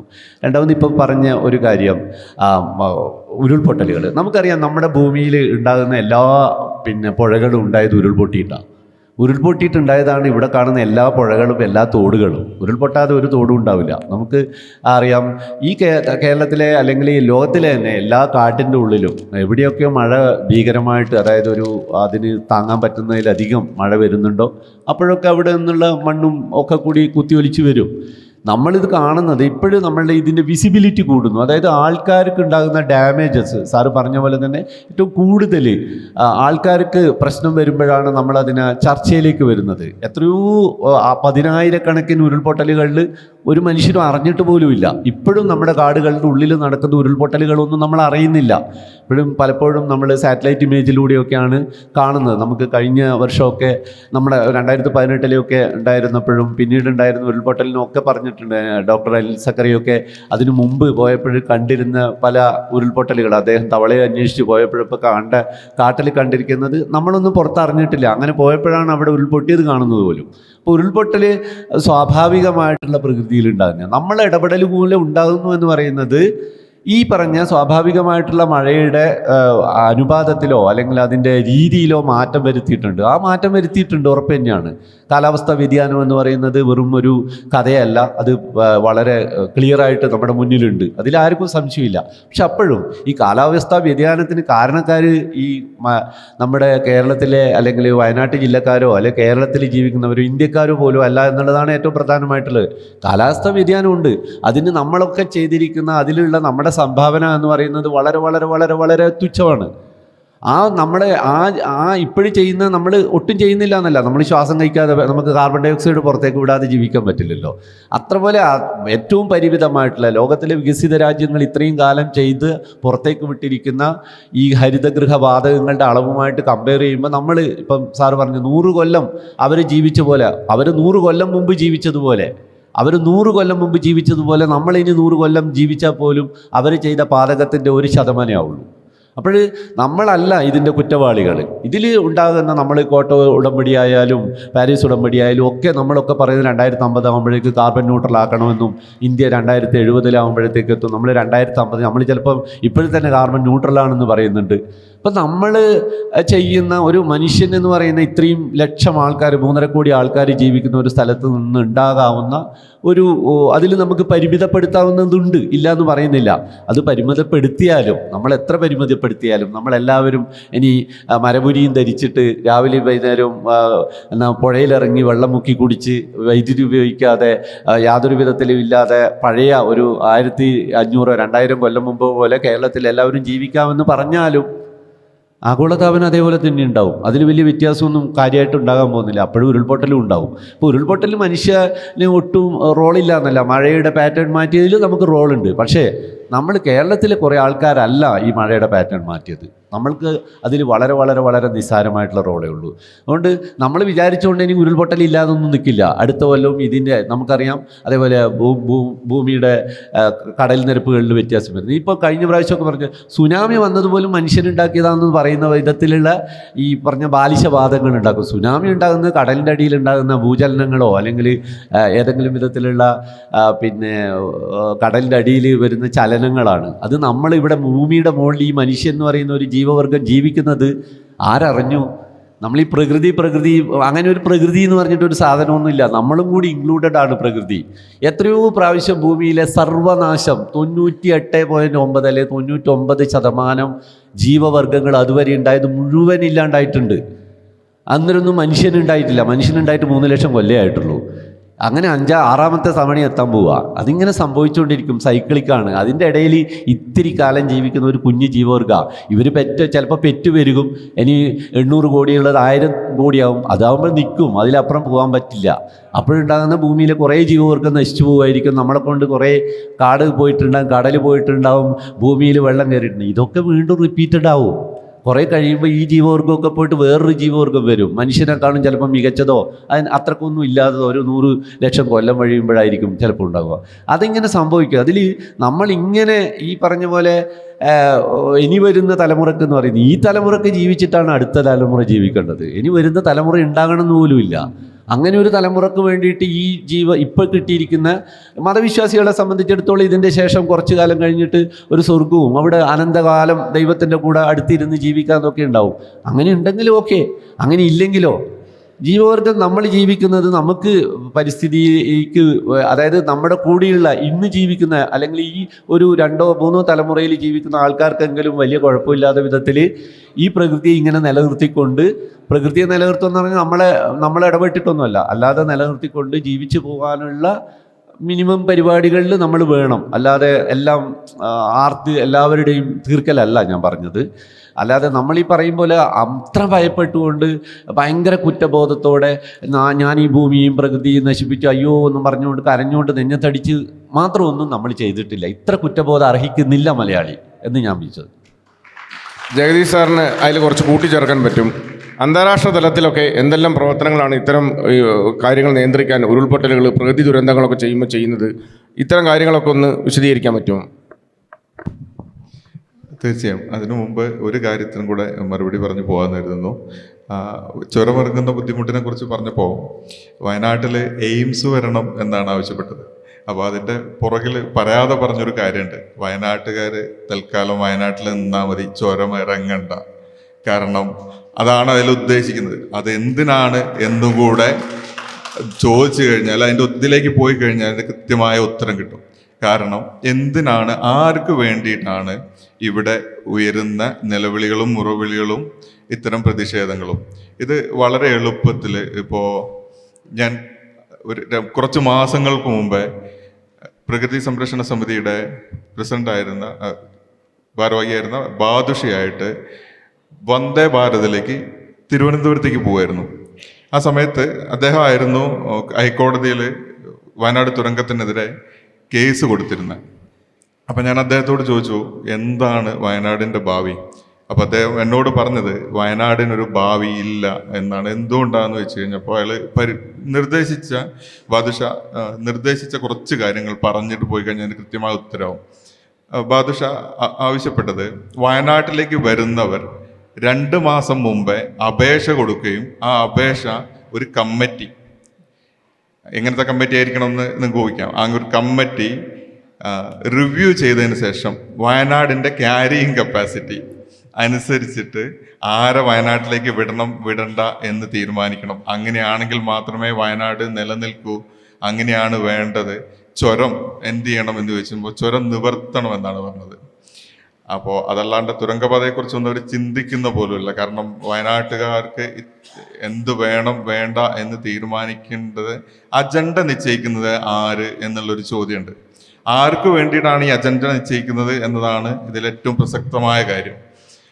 ഒരു ഉദാഹരണത്തിന് നമുക്കറിയാം, ഗ്ലോബൽ വാർമിങ്ങുമായിട്ട് ബന്ധപ്പെട്ട് അന്താരാഷ്ട്ര തലത്തിൽ പല സമ്മർദ്ദങ്ങളും പ്രഷറുകളും സമ്മേളനങ്ങളൊക്കെ ഉണ്ടാവും. COP30 പോലത്തെ വലിയ സമിറ്റുകളും കാര്യങ്ങളൊക്കെ നടക്കുന്ന സമയത്ത് അവിടെ വെച്ചാണ് വയനാടിൻ്റെയും ഇതുപോലെ അട്ടപ്പാടി പോലുള്ള സ്ഥലങ്ങളുടെയൊക്കെ ഭാവി നിശ്ചയിക്കപ്പെടുന്നത്. ഞാൻ കുറച്ചു കാലം മുമ്പ് മെക്കൻസി പോലത്തെ ഒരു ഏജൻസിയിൽ വർക്ക് ചെയ്യുന്ന സമയത്ത് അവർ ഇന്റേണലി പറയുന്ന ഒരു ജോക്ക് ഉണ്ടായിരുന്നു. ഒരു രാജ്യത്തിൻ്റെ ഭാവി നിശ്ചയിക്കപ്പെടുന്നത് നമ്മളുടെ പ്രസൻറ്റേഷനിലെ 2-3 സ്ലൈഡുകളാണ് എന്ന്. അതുപോലെ വയനാടിൻ്റെ ഭാവി നിശ്ചയിക്കുന്നത് NGOകൾ തയ്യാറാക്കുന്ന പ്രസൻറ്റേഷനിലുള്ള ചില സൈഡുകളിലാണ് എന്നുള്ളൊരു ദുരന്തം കൂടെ കണ്ടുകൊണ്ട് വേണം ഇതിനിപ്പോൾ അതെങ്ങനെയാണ് എന്നുകൂടെ പറയാം. ഇപ്പോൾ വയനാടുകളിൽ ഈ അടുത്തുണ്ടായൊരു സാധനമാണ് മിയാവാക്കി ഫോറസ്റ്റുകൾ ഉണ്ടാക്കാനുള്ള ഒരു പ്രപ്പോസൽ. അതുമായിട്ട് ബന്ധപ്പെട്ട ഒരു ഇനീഷ്യേറ്റീവ് ഉണ്ട്. മിയാവാക്കി ഫോറസ്റ്റ് നട്ടുപിടിപ്പിക്കണമെങ്കിൽ തന്നെ സെന്റിന് ലക്ഷങ്ങൾ എന്നാണ് കണക്ക്. അത് 74%-നും 84%-നും ഫോറസ്റ്റ് കവറും ട്രീ കവറും ഒക്കെ ഉള്ള ഒരു ജില്ലയോടാണ് ഈ പറയുന്നത് അവിടെ മിയാവാക്കി ഫോറസ്റ്റ് ഉണ്ടാക്കണമെന്ന്. അതിലൊരു ഉണ്ടാക്കണമെന്ന് പറഞ്ഞ് പ്രപ്പോസൽ ഉണ്ടാക്കി വരുന്ന കേന്ദ്രത്തിലേക്ക് പോയി കഴിഞ്ഞാൽ അതിൻ്റെ റൂട്ട് കിട്ടുമെന്നുള്ളതാണ്. ഇനി പറഞ്ഞ കാര്യങ്ങളിലേക്ക് വരാം.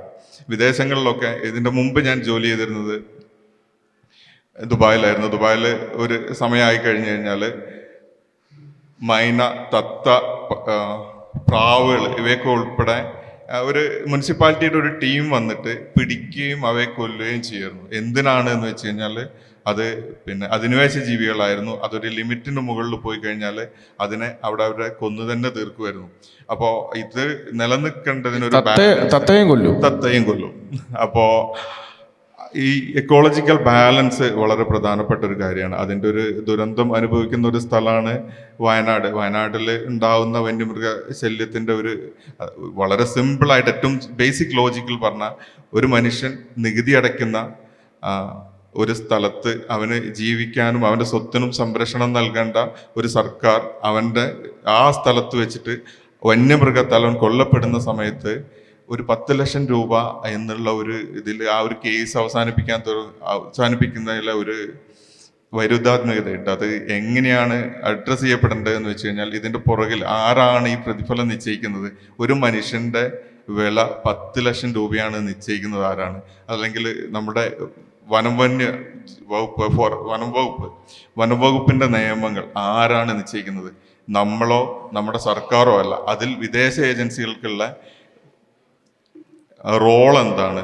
അതായത് നമ്മുടെ നാട്ടിൽ ഒരു പെസ്റ്റായി മാറിയിരിക്കേണ്ട, ഇപ്പോൾ പന്നിയെ പോലുള്ള ഒരു സാധനം പെസ്റ്റായിട്ട് കൺസിഡർ ചെയ്യേണ്ട സാധനം, അതിനെപ്പോലും ഈ അടുത്ത് വന്ന മാറ്റങ്ങൾ പട്ടിക 3 ഇല്ലാതെ 1, 2 ആയി വന്നു. പല ജീവികളും അതിലേക്ക് ഷെഡ്യൂളുകൾ മാറി വന്നു. അതത്ര മാറ്റങ്ങൾ ഉണ്ടാക്കുന്ന ആരാ, ഇതിൻ്റെ പുറകിലേക്ക് സമ്മർദ്ദം ചെലുത്തുന്ന ആരാ എന്ന് പോയി കഴിഞ്ഞു കഴിഞ്ഞാൽ ഇതിൻ്റെ ശരിയായ ഉത്തരം കിട്ടും. അപ്പോൾ ഈ തുരങ്കപാത ഉണ്ടാവാതിരിക്കേണ്ടതും വയനാട് പോലത്തെ ഒരു സ്ഥലത്ത് ഇതൊരു ഫോറസ്റ്റായിട്ട് നിലനിൽക്കുന്നതും മനുഷ്യവാസമില്ലാതിരിക്കേണ്ടതൊക്കെ ചിലരുടെ ആവശ്യങ്ങളാണ്. അതിൻ്റെ പുറകിൽ കൃത്യമായ അജണ്ടകളുണ്ട്. ആ അജണ്ടകളെ തിരിച്ചറിഞ്ഞുകൊണ്ട് വേണം ഇത്തരത്തിലുള്ള വിദണ്ഡവാദങ്ങളെ കാണാണ്ട്. അപ്പോൾ അത് വളരെ സിമ്പിളാണ്. വയനാട്ടിൽ നിന്ന് ഒരു എയിംസ് വേണം എന്ന് പറയുന്നതിൽ ഒരു ലോജിക്ക് നിങ്ങൾക്ക് ആലോചിച്ചാൽ മതി. വയനാട്ടുകാർ ചുരം ഇറങ്ങണ്ട എന്ന് തന്നെയാണ് ആ പറഞ്ഞു വരുന്നത്. അപ്പോൾ ആ ഒരു ഇൻഫ്രാസ്ട്രക്ചർ അതുപോലെ തന്നെയാണ് ബന്ദിപ്പൂർ പാതയും നേരത്തെ പറഞ്ഞ പോലെ. ഇത്തരത്തിലുള്ള ഇൻഫ്രാസ്ട്രക്ചർ വയനാട്ടുകാർക്ക് വേണ്ടത് അടുത്തതായിട്ട് ഈ അതേ ലോജിക്കലാണെങ്കിൽ അടുത്ത ഒരു ഇന്റർനാഷണൽ എയർപോർട്ടും മറ്റ് സൗകര്യങ്ങളുമൊക്കെ വയനാട്ടിലേക്ക് കൊണ്ടുവന്നു കഴിഞ്ഞാൽ വയനാടിൻ്റെ പ്രശ്നം തീരും എന്നാണ് എനിക്ക് തോന്നുന്നത്. ഇതിൽ ഓക്കെ, ജഗദീഷ് ഒരു പ്രധാന പ്രശ്നത്തിലേക്ക് വന്നിരുന്നു, നമ്മുടെ വന്യജീവി പ്രശ്നം. നമ്മൾ ഈ പറയുന്ന സമയത്ത് ഇന്നലെയും പുൽപ്പള്ളിയിൽ ഒരാളുടെ ജീവൻ പോയി. ഓക്കെ, വയനാട്ടിൽ മാത്രമല്ല കേരളത്തിൻ്റെ വിവിധ ഭാഗങ്ങളിൽ ഇങ്ങനെ പോകുന്നുണ്ട്. അപ്പോൾ ഇതേക്കുറിച്ച് എന്താണ് അനിൽ സാറിൻ്റെ അഭിപ്രായം? ആദ്യമായി ഇനി നിങ്ങൾ അങ്ങ് ജീവിച്ചാൽ മതി, ഈ അടുത്ത തലമുറയുടെ കാര്യം അവർ നോക്കിക്കോളും എന്ന് പറഞ്ഞപ്പം നമ്മൾ സുഹൃത്തുക്കൾ കൈയടിച്ചു. വളരെ നല്ല കാര്യം. ഈ നിലപാടാണ് മതം മുന്നോട്ട് വെക്കുന്ന നിലപാട്. നോക്കൂ, വ്യക്തി എന്ന് പറയുന്നത് സോഷ്യൽ ബീയിങ് ആണ് മനുഷ്യർ. നമ്മളിന്ന് അനുഭവിക്കുന്ന എല്ലാം ഒരു സാമൂഹ്യ ഉൽപ്പന്നത്തെയാണ്. അങ്ങനെ ഒരു സാമൂഹ്യ ജീവിയായ മനുഷ്യർക്ക് നാളെ എന്തായാലും എന്താ കുഴപ്പം എന്ന് ഇതുതന്നെയാണ് മതവും പറയുന്നത്. മതത്തിൻ്റെ പ്രത്യേകത എന്താണ്? വ്യക്തി കേന്ദ്രീകൃതമാണ്. എൻ്റെ കാര്യം സ്വർഗത്തിൽ പോകാൻ എനിക്ക് പ്രാർത്ഥിക്കണം. ഇതേ സമീപനം തന്നെയാണ് ഈ പറയുന്ന മനുഷ്യ കേന്ദ്രീകൃതമായ എനിക്ക് വേറെ ഉത്തരവാദിത്വങ്ങളൊന്നുമില്ല, ഈ വിഭവങ്ങളൊക്കെ ഞാൻ ആസ്വദിച്ച് അവസാനിപ്പിക്കും, നാളെ എങ്ങനെയായിക്കോട്ടെ, എൻ്റെ വ്യക്തിപരമായ മുന്നേറ്റമാണ് എൻ്റെ ആഗ്രഹം. ഇതാണ് മതവും പറയുന്നത്. അപ്പം ഇവിടെ കൈയടിച്ചവർ അറിഞ്ഞോ അറിയാതെയോ മതബന്ധിതമായ ഒരു ഫിലോസഫിയാണ് കൈയടിച്ചതെന്ന് ഞാൻ പറയട്ടെ. പിന്നെ വയനാട്ടിൽ മെഡിക്കൽ കോളേജ് വരരുത്, all India institute of medical science വരുന്നതിൻ്റെ പിന്നിൽ മറ്റെന്തോ ഗൂഢാലോചനയുണ്ട്. എന്നുവെച്ചാൽ വയനാട്ടുകാർ ചുരം ഇറങ്ങുന്നത് ആശുപത്രി പോകാൻ വേണ്ടിയാണെന്നാണ് ഈ മനുഷ്യർ വിചാരിക്കുന്നത്. അങ്ങനെയല്ല കേട്ടോ. വയനാട്ടുകാർ ചുരം ഇറങ്ങുന്നതും കയറുന്നതും ആശുപത്രി പോകാൻ വേണ്ടിയല്ല. മനുഷ്യരുടെ ഈ ഒരു ജനാധിപത്യ സംവിധാനത്തിൽ ആരോഗ്യ പരിരക്ഷയ്ക്ക് അവരുടെ വീട്ടുമുറ്റത്തെങ്കിലും ഡോക്ടർ എത്തുക എന്നുള്ളതാണ് നമ്മുടെ സാമാന്യ രീതി. അപ്പോൾ ഒരു ജില്ലയ്ക്ക് ഏറ്റവും പിന്നോക്കമായി നിന്ന് പോയ ഒരു ജില്ലയ്ക്ക് ആരാണ് കാരണം? ഈ ജില്ല ഇത്ര പിന്നോക്കമാകാൻ പോകാനുള്ള കാരണം ആരാണ്? ഇവിടുത്തെ യഥാർത്ഥ മനുഷ്യരാണോ? വയനാട്ടിലെ യഥാർത്ഥ മനുഷ്യരാണോ? അല്ല. അപ്പോൾ വയനാട്ടുകാർ ചുരം ഇറങ്ങരുത് എന്ന് ആഗ്രഹിക്കുന്നവരാരാണെന്ന് ചോദിച്ചാൽ ഇവിടെ മെഡിക്കൽ കോളേജൊന്നും വേണ്ടതില്ല, അത് നമ്മൾ അവിടുത്തെ മറ്റ് ചില ആശുപത്രികളിലെ ബിസിനസ് നടക്കട്ടെ എന്ന് പറയുന്നത്. ഞാൻ അതിലേക്ക് കിടക്കുന്നില്ല. വളരെ പ്രധാനപ്പെട്ട ഒരു കാര്യം, ഞങ്ങൾ പരിസ്ഥിതി പ്രവർത്തകർ പറയുന്നത്, അതിനകത്ത് ഈ ആളുകളുടെയൊക്കെ പേര് പറഞ്ഞല്ലോ. ഒരു വ്യക്തി ഇവിടെ ഇല്ല, അദ്ദേഹം മറുപടി പറയാൻ അദ്ദേഹം ഇവിടെ ഉണ്ടെങ്കിൽ അദ്ദേഹം മറുപടി പറയട്ടെ. നമ്മൾ പറയുന്നത് നിങ്ങളെല്ലാം നാളെ ഈ തുണിയൊക്കെ ഉപേക്ഷിച്ച്, ഞാൻ പാൻറ്റും ചെരുപ്പൊക്കെ ഇട്ടിരിക്കുന്ന ആളാണ് അല്ല. ആധുനിക മനുഷ്യരായി ജീവിക്കാൻ ആവശ്യമായ എല്ലാ കാര്യങ്ങളിലും ഇടപെടാൻ കഴിയുന്ന പ്രകൃതി സൗഹൃദമായ സാങ്കേതിക വിദ്യകളുടെ വലിയ മുന്നേറ്റം ഈ ലോകത്തുണ്ടായിട്ടുണ്ട്. ഇന്ന് നമ്മൾ ജീവിക്കുന്നതിനേക്കാൾ ഉയർന്ന ജീവിത നിലവാരത്തിലേക്ക് എത്തുന്നത് ഒരിക്കലും പ്രകൃതിയെ തകർത്തുകൊണ്ടാകാൻ കഴിയാത്ത സാങ്കേതിക തികവിലേക്ക് ലോകം മാറുന്നുണ്ട്. അതിനെ ലാഭക്കൊതിയന്മാരുടെ കയ്യിലിരിക്കുന്നു എന്നതാണ് അടിസ്ഥാനപരമായ പ്രശ്നം. അതുകൊണ്ട് ഈ പരിസ്ഥിതിയുമായി ബന്ധപ്പെട്ട് സംസാരിക്കുന്ന ആളുകളെല്ലാം നാളെ നിങ്ങളെല്ലാം കാട്ടിൽ കയറി താമസിക്കണം എന്ന് പറയുന്ന വാദക്കാരായി ദയവായി അംഗീകരിക്കരുത്. യഥാർത്ഥത്തിൽ ഭൂമിയുടെ പരിരക്ഷകരായി മറ്റേത് ജീവിവർഗത്തെക്കാളും മുന്നിൽ നിൽക്കാൻ യോഗ്യതയുള്ളത് മനുഷ്യവർഗമാണ്. അവരുടെ സാങ്കേതികമായി സംഭവിച്ചുകൊണ്ടിരിക്കുന്ന തികവ്, അതിനെ സ്വാഭാവികമായി സയൻറ്റിഫിക് ടെമ്പറുള്ളവർ കൈയടിക്കേണ്ടതാണ്. ആ തികവിലൂടെ പരിസ്ഥിതിക്ക് ഏറ്റവും കുറച്ചാഘാതം ഉണ്ടാക്കിക്കൊണ്ട് ഉന്നത ജീവിത നിലവാരത്തിലേക്ക് നമുക്ക് കടക്കാൻ കഴിയും എന്ന് അടിവരയിട്ട് പറയുന്നു. മറ്റൊരു പ്രധാനപ്പെട്ട കാര്യം,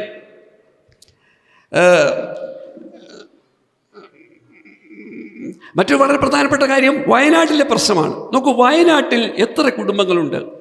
വയനാട്ടിൽ 7.5 ലക്ഷം കുടുംബങ്ങളുണ്ട്. വയനാട്ടിലെ പോപ്പുലേഷൻ ഏകദേശം 8.5 ലക്ഷം വരും. കുടുംബങ്ങൾ ഡിവൈഡ് ബൈ 5 അത്രയാണ് വരുന്ന കുടുംബങ്ങൾ. വയനാട്ടിലെ നിർമ്മിക്കപ്പെടുന്ന കെട്ടിടങ്ങൾ ആർക്കു വേണ്ടി? നോക്കൂ, ഒരു പ്രദേശത്ത് എത്ര കെട്ടിടങ്ങൾ പണിയാം? ക്യാരിങ് കപ്പാസിറ്റി എന്ന് പറയുന്നൊരു പ്രശ്നത്തെ കളിയാക്കി. ക്യാരിങ് കപ്പാസിറ്റി മനുഷ്യരുമായി മാത്രം ബന്ധപ്പെട്ടൊരു വിഷയമാണ്.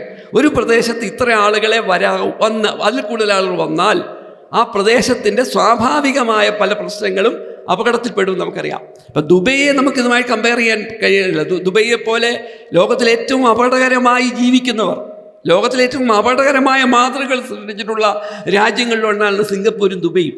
ചോദ്യങ്ങളൊന്നും ഞാൻ മറുപടി അറിയാം, എന്തുകൊണ്ടെന്ന് പറയാം. അങ്ങനെയെങ്കിൽ ഇവിടുത്തെ നടന്നുകൊണ്ടിരിക്കുന്ന അനധികൃത നിർമ്മാണങ്ങൾ നോക്കൂ. ഒരു വർഷം ഈ വയനാട്ടിൽ 2021-22 12,171 കെട്ടിടങ്ങൾ നിർമ്മിക്കപ്പെട്ടു. മേപ്പാടി പഞ്ചായത്തിൽ മാത്രം 21-22 431 കെട്ടിടം. ആർക്കു വേണ്ടി? ഇതിൻ്റെ ഉടമകളാരാണ്? അവിടെ ജോലി ചെയ്യുന്നതിൽ ഭൂരിപക്ഷം ഏത് നാട്ടുകാരാണ്? ആർക്കാണ് ഇതിൻ്റെ സാമ്പത്തികമായ ഗുണം? സാമ്പത്തികമായ ഗുണം വയനാട്ടുകാർക്കാണെങ്കിൽ കേരളത്തിൻ്റെ ശരാശരി മനുഷ്യരുടെ വരുമാനത്തിൽ കൂടുതൽ വരുമാനം വയനാട്ടുകാർക്ക് കിട്ടേണ്ടത്. വയനാട്ടുകാരുടെ ശരാശരി വാർഷിക വരുമാനം എത്രയാണ്? കേരളത്തിലെ ശരാശരിക്കാൾ താഴെ. അപ്പം വയനാട്ടിൽ ഇപ്പം നടത്തിക്കൊണ്ടിരിക്കുന്ന പ്രവർത്തനങ്ങൾ വയനാടിന് പുറത്തുള്ള ആളുകളുടെ താല്പര്യത്തിന് വേണ്ടി ടൂറിസത്തിൻ്റെ പേരിൽ നടത്തുന്ന അനധികൃതമായ നിർമ്മാണങ്ങളുമൊക്കെ ആഘാതങ്ങൾ വർദ്ധിച്ചിട്ടുണ്ട്. ഉരുൾപൊട്ടൽ സ്വാഭാവിക പ്രതിഭാസമാണ്, പ്രകൃതിയുടെ പ്രതിഭാസമാണ്. ഉരുൾപൊട്ടലും സുനാമിയും ഒക്കെ ഇത് ദുരന്തം ആർക്കാണ്? മനുഷ്യർക്ക് മാത്രമാണ്. ഇത് നമ്മൾ അംഗീകരിക്കുന്നു. പ്രകൃതി പ്രതിഭാസമാണ് ഉരുൾപൊട്ടലായാലും വെള്ളപ്പൊക്കമായാലും ഒക്കെ. എന്തിനേറെ കാടുകൾ കത്തുന്നത് എപ്പോഴാണ് പ്രശ്നം? അത് മനുഷ്യരുടെ ജീവിതത്തെ വല്ലാതെ ബാധിക്കും എങ്കിൽ നമ്മളത് ചർച്ച ചെയ്യും. വയനാട്ടിലെ ഉരുൾപൊട്ടലിൻ്റെ സാധ്യതകൾ വർദ്ധിച്ചിരിക്കുന്നു. അങ്ങനെയെങ്കിൽ ഈ 18 ഡിഗ്രിയിൽ കൂടുതൽ ചരിവുള്ള പ്രദേശങ്ങളിൽ മണ്ണിളക്കിപ്പോലും കൃഷി ചെയ്യാൻ പാടില്ല എന്ന് ശാസ്ത്രീയമായി പറയുന്ന ഒരു നാട്ടിൽ ഇത്രമാത്രം അനധികൃത നിർമ്മാണങ്ങൾ നടത്തിയത് വഴി വയനാട്ടുകാർക്ക് എന്താണ് ലഭിച്ചത്? ടൂറിസത്തിന് കണക്കെടുക്കാം. കേരളത്തിലെ ടൂറിസ്റ്റുകളിൽ വലിയ പങ്ക് വയനാട്ടിൽ വരുന്നു എന്നാണല്ലോ ധാരണ. തെറ്റായ ധാരണയാണ്. വയനാട്ടിൽ വരുന്ന വിദേശ ടൂറിസ്റ്റുകൾ, സർക്കാർ കണക്കാണ് ഞാൻ പറയുന്നത്, കഴിഞ്ഞ വർഷം ഏറ്റവും അവസാനം ഒരു വർഷം വയനാട്ടിൽ സന്ദർശിച്ച വിദേശ ടൂറിസ്റ്റുകൾ കേവലം 4,429. എന്തുകൊണ്ട്? എന്നാൽ എറണാകുളത്ത് എത്തിയത് 2,80,000 ടൂറിസ്റ്റുകൾ, വിദേശ ടൂറിസ്റ്റുകൾ. കേരളത്തിലെ ആകെ ഒരു വർഷം 6.5 ലക്ഷം വിദേശ ടൂറിസ്റ്റുകൾ എത്തുമ്പോൾ എന്തുകൊണ്ടാണ് ഇത്ര പ്രകൃതി രമണീയമായ വയനാട്ടിലേക്ക് കേവലം 4,429 ആളുകൾ എത്തുന്നത്? ഇനിയും ഡൊമസ്റ്റിക് ടൂറിസ്റ്റുകൾ, കേരളത്തിൽ ഒരു വർഷം എത്തുന്ന ഡൊമസ്റ്റിക് ടൂറിസ്റ്റുകൾ 2,10,00,000. വയനാട്ടിൽ കഴിഞ്ഞ വർഷം എത്തിയത് കേവലം 8,55,000. ഏറ്റവും കൂടുതൽ ആളുകൾ എത്തിയത് എറണാകുളത്ത് 44,88,000. എന്താണ് കാരണം? വയനാടിൻ്റെ തനത് സ്വഭാവങ്ങളെ മാറ്റിമറിക്കുന്ന അനാരോഗ്യകരമായ ഇടപെടലുകൾ വയനാട്ടുകാരല്ല, വയനാടിൻ്റെ പേര് പറഞ്ഞ് മറ്റു ചില ആളുകൾ ഇവിടെ നിർത്തുന്നു. അതുകൊണ്ടാണ് തുരങ്കപാതയുമായി ബന്ധപ്പെട്ട് ഞങ്ങളൊരു പ്രതിഷേധ പരിപാടി മേപ്പാടി ജംഗ്ഷൻ നടത്തിയപ്പോൾ ഞങ്ങളെ ചോദ്യം ചെയ്യാൻ റിയൽ എസ്റ്റേറ്റ് സംഘങ്ങൾ, ഞങ്ങളുടെ ഭാഷയിൽ പറഞ്ഞാൽ, നിങ്ങളുടെ ഭാഷയിൽ പറഞ്ഞാൽ മാഫിയകൾ ഞങ്ങളെ ചോദ്യം ചെയ്യാൻ വന്നത്. അതുകൊണ്ട് വയനാട്ടുകാർക്ക് വേണ്ടി ആകുമെങ്കിൽ ആ വയനാടിൻ്റെ നിലവിലുള്ള പാരിസ്ഥിതികമായ ആഘാതങ്ങളെ കുറയ്ക്കുന്ന തരത്തിൽ കാര്യങ്ങൾ നീങ്ങിയാൽ വയനാട്ടിലെ ഇന്നും പ്രധാന ആളുകൾ കർഷകരാണ്. അവർ കർഷകരായി തുടർന്നേ ഒക്കൂ എന്നൊരു വാശിയൊന്നും നമുക്കില്ല. പക്ഷേ നിങ്ങൾക്ക് വയനാടിൻ്റെ പ്രകൃതി രമണീയത തിരിച്ചു പിടിക്കാൻ കഴിയുന്ന തരത്തിലുള്ള ഉത്തരവാദിത്ത ടൂറിസം ഇന്ന് നടക്കുന്നില്ല. ഇതൊരു മാഫിയ പ്രവർത്തനമായി മാറുന്നു. അതുകൊണ്ടാണ് പറയുന്നത് വയനാട് വളരണമെങ്കിൽ തുരങ്കമുണ്ടാക്കിയാൽ മതി എന്ന വാദം തന്നെ മറ്റു ചിലരുടെ താല്പര്യങ്ങൾക്ക് വേണ്ടിയാണ്, വയനാട്ടുകാർക്ക് വേണ്ടിയല്ല എന്ന് പറയാൻ ഞാൻ നിർബന്ധിതനാണ്. വിജയകുമാർ സാർ, എൻ്റെ ഒരു ചോദ്യം, അദ്ദേഹം ഉത്തരം പറഞ്ഞില്ല ആ ചോദ്യത്തിന്, അടുത്ത സെഷനിൽ പറയാൻ മതിയാവും. അതായത് വനം വന്യജീവി സംഘർഷത്തിന് എന്താണ് നമ്മളൊരു ശാസ്ത്രീയമായ പരിഹാരം? ഇന്നലെയും നമുക്കൊരു ജീവൻ പൊഴിഞ്ഞു. അതോടൊപ്പം തന്നെ ഈ ടൂറിസം അങ്ങനെയുള്ള മേഖലയിലൊക്കെ എന്താണ് നമ്മൾ ഒരു ശാസ്ത്രീയ സമീപനം സ്വീകരിക്കേണ്ടത്? ഇതും വളരെ കോംപ്ലിക്കേറ്റഡ് ആണ്. നമുക്ക് ഒരു 4 മിനിറ്റ് കൊണ്ട് പറയാൻ പറ്റുന്നൊരു വിഷയമല്ല. വന്യജീവികളുമായിട്ട് മനുഷ്യൻ എല്ലാ കാലത്തും പൊരുതിയിട്ട് തന്നെയാണ്. അല്ലാതെ വന്യജീവികളോട് മനുഷ്യൻ വളരെ സൗഹൃദത്തിൽ ജീവിച്ചിട്ടൊന്നുമല്ല ഇതുവരെ നമ്മൾ എത്തിയത്. നമ്മൾ വന്യജീവികളുമായിട്ട് മത്സരിച്ചിട്ട് തന്നെ എത്തിയത്. വന്യജീവി നിയമങ്ങൾ നമ്മൾ കർശനമാക്കുന്ന 72-ൽ വന്നെങ്കിലും നമ്മൾ വളരെ കൃത്യമായിട്ട് കർശനമായിട്ട് നടപ്പിലാക്കുന്നത് കുറച്ച് വർഷമൊക്കെ ആയിട്ടാണ് നമ്മൾ അത്തരത്തിലുള്ള നിയമങ്ങൾ കർശനമാക്കുന്നത്. അപ്പം അതിൻ്റെ ഭാഗമായിട്ടും കൂടി മനുഷ്യരുടെ ഈ ഇത്രയും കാലം ഉണ്ടായിരുന്ന മൃഗങ്ങളോട് മനുഷ്യരുണ്ടായിരുന്ന കൃഷി ചെയ്ത് മാത്രം ജീവിക്കാൻ പറ്റുന്ന ഒരു തലമുറയായിരുന്നു നമ്മുടെ തൊട്ട് മുമ്പുള്ള തലമുറ. അവരെ സംബന്ധിച്ചിടത്തോളം ആ തലമുറ എപ്പോഴും മൃഗങ്ങളുമായിട്ട് മത്സരിച്ചിട്ട് തന്നെയാണ്. അത് മലമ്പരിയോട് മാത്രമല്ല കാട്ടാനയോട് മത്സരിച്ചിട്ട് തന്നെയാണ് അവരിവിടെ പൊരുതി തന്നെയാണ് അതിജീവിച്ച നമ്മുടെ മുന്നിലുള്ള തലമുറ. അപ്പോൾ വീണ്ടും അതിൻ്റെ ഇടയിൽ ഒന്നും കൂടി ഈ പ്രാദേശികവാദം പോലെയുള്ള സാധനങ്ങൾ പറയുന്നതിൽ എനിക്ക് യോജിപ്പില്ല. ഒന്നുമില്ലെങ്കിൽ നമ്മൾ ഇന്ത്യക്കാരെന്നോ അല്ലെങ്കിൽ കേരളക്കാരെന്നെങ്കിലും പറയണമെന്നാണ് എൻ്റെ അഭിപ്രായം. വേറൊരു ജില്ലയിലെ ആൾ വന്നിട്ട് ഇവിടെ എന്തെങ്കിലും ഒരു ഇൻഡസ്ട്രി തുടങ്ങുന്നതോ ഇവിടെ ഏതെങ്കിലും ഒരു ടൂറിസം തുടങ്ങുന്നതോ ഒരു തെറ്റായിട്ട് ഞാൻ കണക്കാക്കുന്നില്ല. ടൂറിസം എന്ന് പറയുന്നത് മഹാപാതകമായിട്ടും കണക്കാക്കുന്നില്ല. അതിന് ഉത്തരവാദിത്ത ടൂറിസം ആക്കേണ്ടത് നമ്മുടെ നിയമമാണ്. അതൊക്കെ നമ്മളെല്ലാവരും നമ്മളിപ്പം വോട്ട് കൊടുക്കുന്നു അല്ലെങ്കിൽ നമ്മുടെ ഗവൺമെൻറ്റുകൾക്ക് തീരുമാനിക്കേണ്ടതാണ്. അതിൽ ഈ പറഞ്ഞ പ്രാദേശികവാദം കൊണ്ടുവരുന്നതൊക്കെ കുറച്ച് മോശമായിട്ടാണ് ഞാൻ കണക്കാക്കുന്നത്. വീണ്ടും ഞാൻ നമ്മുടെ മൃഗങ്ങളുടെയിലേക്ക് പറയാം. അപ്പോൾ ഒരു കാലത്തുണ്ടായിരുന്നത് നമ്മൾ ഇപ്പോൾ ഏതെങ്കിലും കൃഷി ചെയ്തവരൊക്കെ ആ നാട്ടുകാരും വീട്ടുകാരും എല്ലാവരും കൂടിയിട്ട് 24 മണിക്കൂർ എന്നുള്ളത് പോലെ അവരെ കൃഷി സംരക്ഷിച്ചുകൊണ്ട് തന്നെയായിരുന്നു നിന്നിരുന്നത്. അതിനുവേണ്ടി ഏറുമാടങ്ങളുണ്ടാവും, രാത്രി പടക്കം പൊട്ടിക്കും, ആളുകൾ ഊഴമിട്ടിട്ട് കാവലിരിക്കുകയായിരുന്നു ഏറുമാടങ്ങളിൽ. അത് കുരങ്ങായാലും പന്നിയായാലും ആനയായാലും ആനയെ പടക്കം പൊട്ടിച്ചിട്ടും പന്ത് എറിഞ്ഞിട്ടും ഒക്കെ ഉപദ്രവിച്ചുകൊണ്ട് തന്നെ എന്ന് പറയണമെങ്കിൽ അങ്ങനെ ചെയ്തുകൊണ്ടാണ് അവർ കൃഷി സംരക്ഷിച്ചത്. അല്ലെങ്കിൽ അവരുടെ കുഞ്ഞുങ്ങൾ പട്ടിണി കിടന്ന് ചത്തുപോകുമായിരുന്നു. അവരങ്ങനെ ജീവിച്ചിട്ടാണ്. അപ്പോൾ നമ്മുടെ ഈ കാടിന് അതിരിലൊന്നും ഒരു ഇലക്ട്രിക് ഫെൻസും ഇല്ലാത്ത കാലത്ത് ഒരു ഫെൻസ് ഉണ്ടായിരുന്നു, അദൃശ്യമായിട്ടുള്ള ഫെൻസ്. അത് മനുഷ്യർ സൃഷ്ടിച്ച ഒരു ഫെൻസിങ് ആയിരുന്നു, മനുഷ്യരുടെ പ്രതിരോധം കൊണ്ട് സൃഷ്ടിച്ച ഒരു ഫെൻസിങ്. ആ ഒരു പ്രതിരോധം വർഷങ്ങളിലൂടെ പതുക്കെ ഇല്ലാതായി. അത് എല്ലാ കാലത്തും അങ്ങനെ നിലനിൽക്കണം എന്നല്ല പറഞ്ഞത്. അന്നത് നിലനിർത്തിയതും അതിജീവനത്തിന് വേണ്ടിയിട്ടാണ്, പട്ടിണി കിടന്ന് ചാകാതിരിക്കാൻ വേണ്ടിയിട്ടാണ്. നട്ടത് മുഴുവൻ ആന ചവിട്ടി തീർത്ത് കഴിഞ്ഞാൽ പട്ടിണി കിടന്ന് പിള്ളേർ ചത്തുപോകും. അതുകൊണ്ട് തന്നെ ആനയെ ഓടിച്ചേ പറ്റൂ. അപ്പോൾ ആനകളെ സംബന്ധിച്ചിടത്തോളം ഈ കാടിൻ്റെ അതിരിലുള്ള കൃഷിക്കാരുടെ സ്ഥലങ്ങളിലേക്ക് കയറുന്നത് കുറവായിരുന്നു. ഇപ്പോഴും നമുക്കറിയാം കൃഷി എന്ന് പറയുന്നത് പലരും ഉപേക്ഷിച്ചു. ആളുകൾ തമ്മിലുള്ള ഇത്തരത്തിലുള്ള ബന്ധങ്ങൾ കുറഞ്ഞു. കൃഷിയെ മാത്രം ആശ്രയിക്കാതെ ജീവിക്കാൻ തുടങ്ങി. അതൊന്നും ഒരു തെറ്റൊന്നുമല്ല. ഭൂമിയിൽ എല്ലാവരും കൃഷി ചെയ്ത് മാത്രം ജീവിക്കേണ്ടതല്ല. ഇവിടെ നമുക്ക് സിൽവർ ചിപ്പ് ഉണ്ടാക്കണം, കമ്പ്യൂട്ടർ ഉണ്ടാക്കണം, അതിനൊക്കെ ആൾ വേണം. എല്ലാവരും പോയിട്ട് രാവിലെ തൊട്ട് കൃഷി ചെയ്യേണ്ട ആവശ്യമൊന്നുമില്ല. നമുക്ക് പുതിയ സാങ്കേതിക വിദ്യ ഉപയോഗിച്ചിട്ട് വളരെ കുറച്ച് ആൾക്കാർ കൃഷി ചെയ്താൽ പോലും നമുക്ക് ആവശ്യമായിട്ടുള്ള അന്നം കിട്ടും. ഇപ്പോഴും നമ്മൾ ലോകത്തുണ്ടാക്കുന്ന ധാന്യങ്ങളിൽ ബഹുഭൂരിപക്ഷവും തിന്നാനല്ല ഉപയോഗിക്കുന്നത്, ബാക്കി ആവശ്യത്തിനാണ്. അപ്പോൾ നമ്മൾ ഫ്യൂവൽ ഉണ്ടാക്കാൻ പോലുമാണ് ധാന്യം ഉണ്ടാക്കുന്നത്. അപ്പോൾ നമ്മൾ കൃഷിനെ അങ്ങനെ അത്രയധികം ഗ്ലോറിഫൈ ചെയ്യേണ്ട കാര്യമൊന്നുമില്ല. കൃഷിക്ക് പകരം വേറെയും ജോലിയൊക്കെ മനുഷ്യർ ചെയ്യാം. അല്ലാതെ എല്ലാ ഭൂമിയിലും എല്ലാവരും രാവിലെ തൊട്ട് കളിച്ച് കൃഷി ചെയ്ത് തന്നെ ജീവിക്കണമെന്നൊന്നുമില്ല. അപ്പോൾ നമ്മൾ ഇന്ന് ആൾക്കാർ കൃഷിയിൽ നിന്ന് മാറിയിട്ടുണ്ട്. കൃഷി പല കാരണങ്ങൾ കൊണ്ട് ലാഭകരമല്ലാതായിട്ടുണ്ട്, കൃഷി ചെയ്യാൻ ആളില്ലാതായിട്ടുണ്ട്, കൂടുതൽ മികച്ച ജീവിത ഗുണതയുള്ള മറ്റു തൊഴിലുകളിലേക്ക് ആൾക്കാർ പോയിട്ടുണ്ടാകും, മക്കൾ പോയിട്ടുണ്ടാകും. അപ്പോൾ ഈ പല പ്രദേശങ്ങൾ കാടായി കിടക്കുന്നുണ്ട്, അവിടത്തേക്ക് പ്രതിഷേധങ്ങളില്ല. നമ്മളെ നിയമങ്ങൾ പരിപാലിക്കുന്നത് കർശനമായി. ഏതെങ്കിലും ഒരാൾ ആനയെ ആക്രമിച്ചു കഴിഞ്ഞാൽ അയാൾ അഴിയണു എന്നുള്ളത് ഉറപ്പാണ്. അതുകൊണ്ട് തന്നെ ആൾക്കാർ ഒരിക്കലും ആന വീട്ടിൻ്റെ മുന്നിൽ വന്നിട്ട് തെങ്ങ് ചവിട്ടുമ്പോഴും നോക്കി നിൽക്കുകയുള്ളൂ, അല്ലെങ്കിൽ ഫോറസ്റ്റിനെ വിളിക്കുകയുള്ളൂ. പഴയ പോലെ ആൾക്കാരെല്ലാവരും കൂടി വളഞ്ഞു നിന്ന് അതിന് എറിയാനോ പടക്കം പൊട്ടിക്കാനോ ഒന്നും ഇപ്പോഴാരും മെനക്കെടാറില്ല. വെറുതെ വേണ്ടാത്ത പണിക്ക് പോകണ്ടെന്ന് തന്നെ എല്ലാവർക്കും അറിയാം. അപ്പോൾ ആനകൾ കൂടുതൽ അടുത്തോട്ട് വരിക. മുഴക്കുന്നിലും അങ്ങനെ ഉളിക്കലും വരെ ആനയാണ്. എൻ്റെ അമ്മക്ക് 98 വയസ്സിലാണ് കഴിഞ്ഞ വർഷം മരിച്ചത്. ഞങ്ങൾ ഉളിക്കലിൽ ഉണ്ടായിരുന്ന അവിടെയുള്ള തിയേറ്ററിന് തൊട്ടടുത്തായിരുന്നു ഞങ്ങളുടെ വീട്. അമ്മ അത്രയും വളരെ ചെറുപ്പം തൊട്ടിട്ട് അവിടെയില്ല. അമ്മ ഇതുവരെയും ആനയെ ഒരു കാട്ടാനയെ കാണാതെ അവിടെ ഉളിക്കല് നെല്ലിക്കാൻ പോയി അവിടെയുള്ള പള്ളിയുടെ അടുത്ത് വെച്ചിട്ടാണ് ഒരാളെ ചവിട്ടി കൊന്നത്. അപ്പോൾ ആനകളൊക്കെ ഇങ്ങോട്ട് വരുന്നത് നമ്മൾ ഈ പറഞ്ഞ പോലെ പ്രതിരോധങ്ങൾ കുറയുന്ന മാട്രയിലും ആനപ്പന്തിയിലും ഒക്കെ ഉണ്ടായിരുന്ന ആൾക്കാർ അതൊന്നും ചെയ്യുന്നില്ല. ഇവിടെ നമ്മൾ ഇതിങ്ങനെ കൂടിക്കൊണ്ടേയിരിക്കും. നമ്മൾ പിന്നെ ക്യാരിങ് കപ്പാസിറ്റിയെ പറ്റിയിട്ടൊക്കെയുള്ള ചർച്ചകളുണ്ട്. ആനകളുടെ എണ്ണം കൂടിയതാണോ, ഭക്ഷണം കൂടിയതാണോ, അവയുടെ ശീലങ്ങൾ കൂടിയതാണോ. ആനയുടെ കാര്യത്തിൽ നമുക്ക് ആനയുടെയും കടുവയുടെയും കാര്യത്തിൽ വേറെ തന്നെ ചർച്ച ചെയ്യണം. അതേസമയം വെർമിനായിട്ടുള്ള മറ്റു ജീവികളെ, അതായത് കാട്ടിലല്ലാതെ കാട്ടിന് പുറത്ത് ജീവിക്കുന്ന, നമുക്കറിയാം നാടൻ കുരങ്ങുകളൊന്നും കാട്ടിനുള്ളിലല്ല ഉള്ളത്, അതിൻ്റെ ബോർഡറുകളിലും ഇപ്പോൾ പുറത്തുമൊക്കെ ആയിട്ടാണ് ഉള്ളത്. അതേപോലെ നമ്മൾ കാട്ട് പന്നി എന്ന് വിളിക്കുന്നത് ശരിക്കും നാട്ടിൽ ജീവിക്കുന്ന പന്നികളാണ്, കാട്ടിലല്ല ഉള്ളത്. എത്രയോ തലമുറകളായിട്ട് നമ്മുടെ നാട്ടിലുള്ളതാണ്.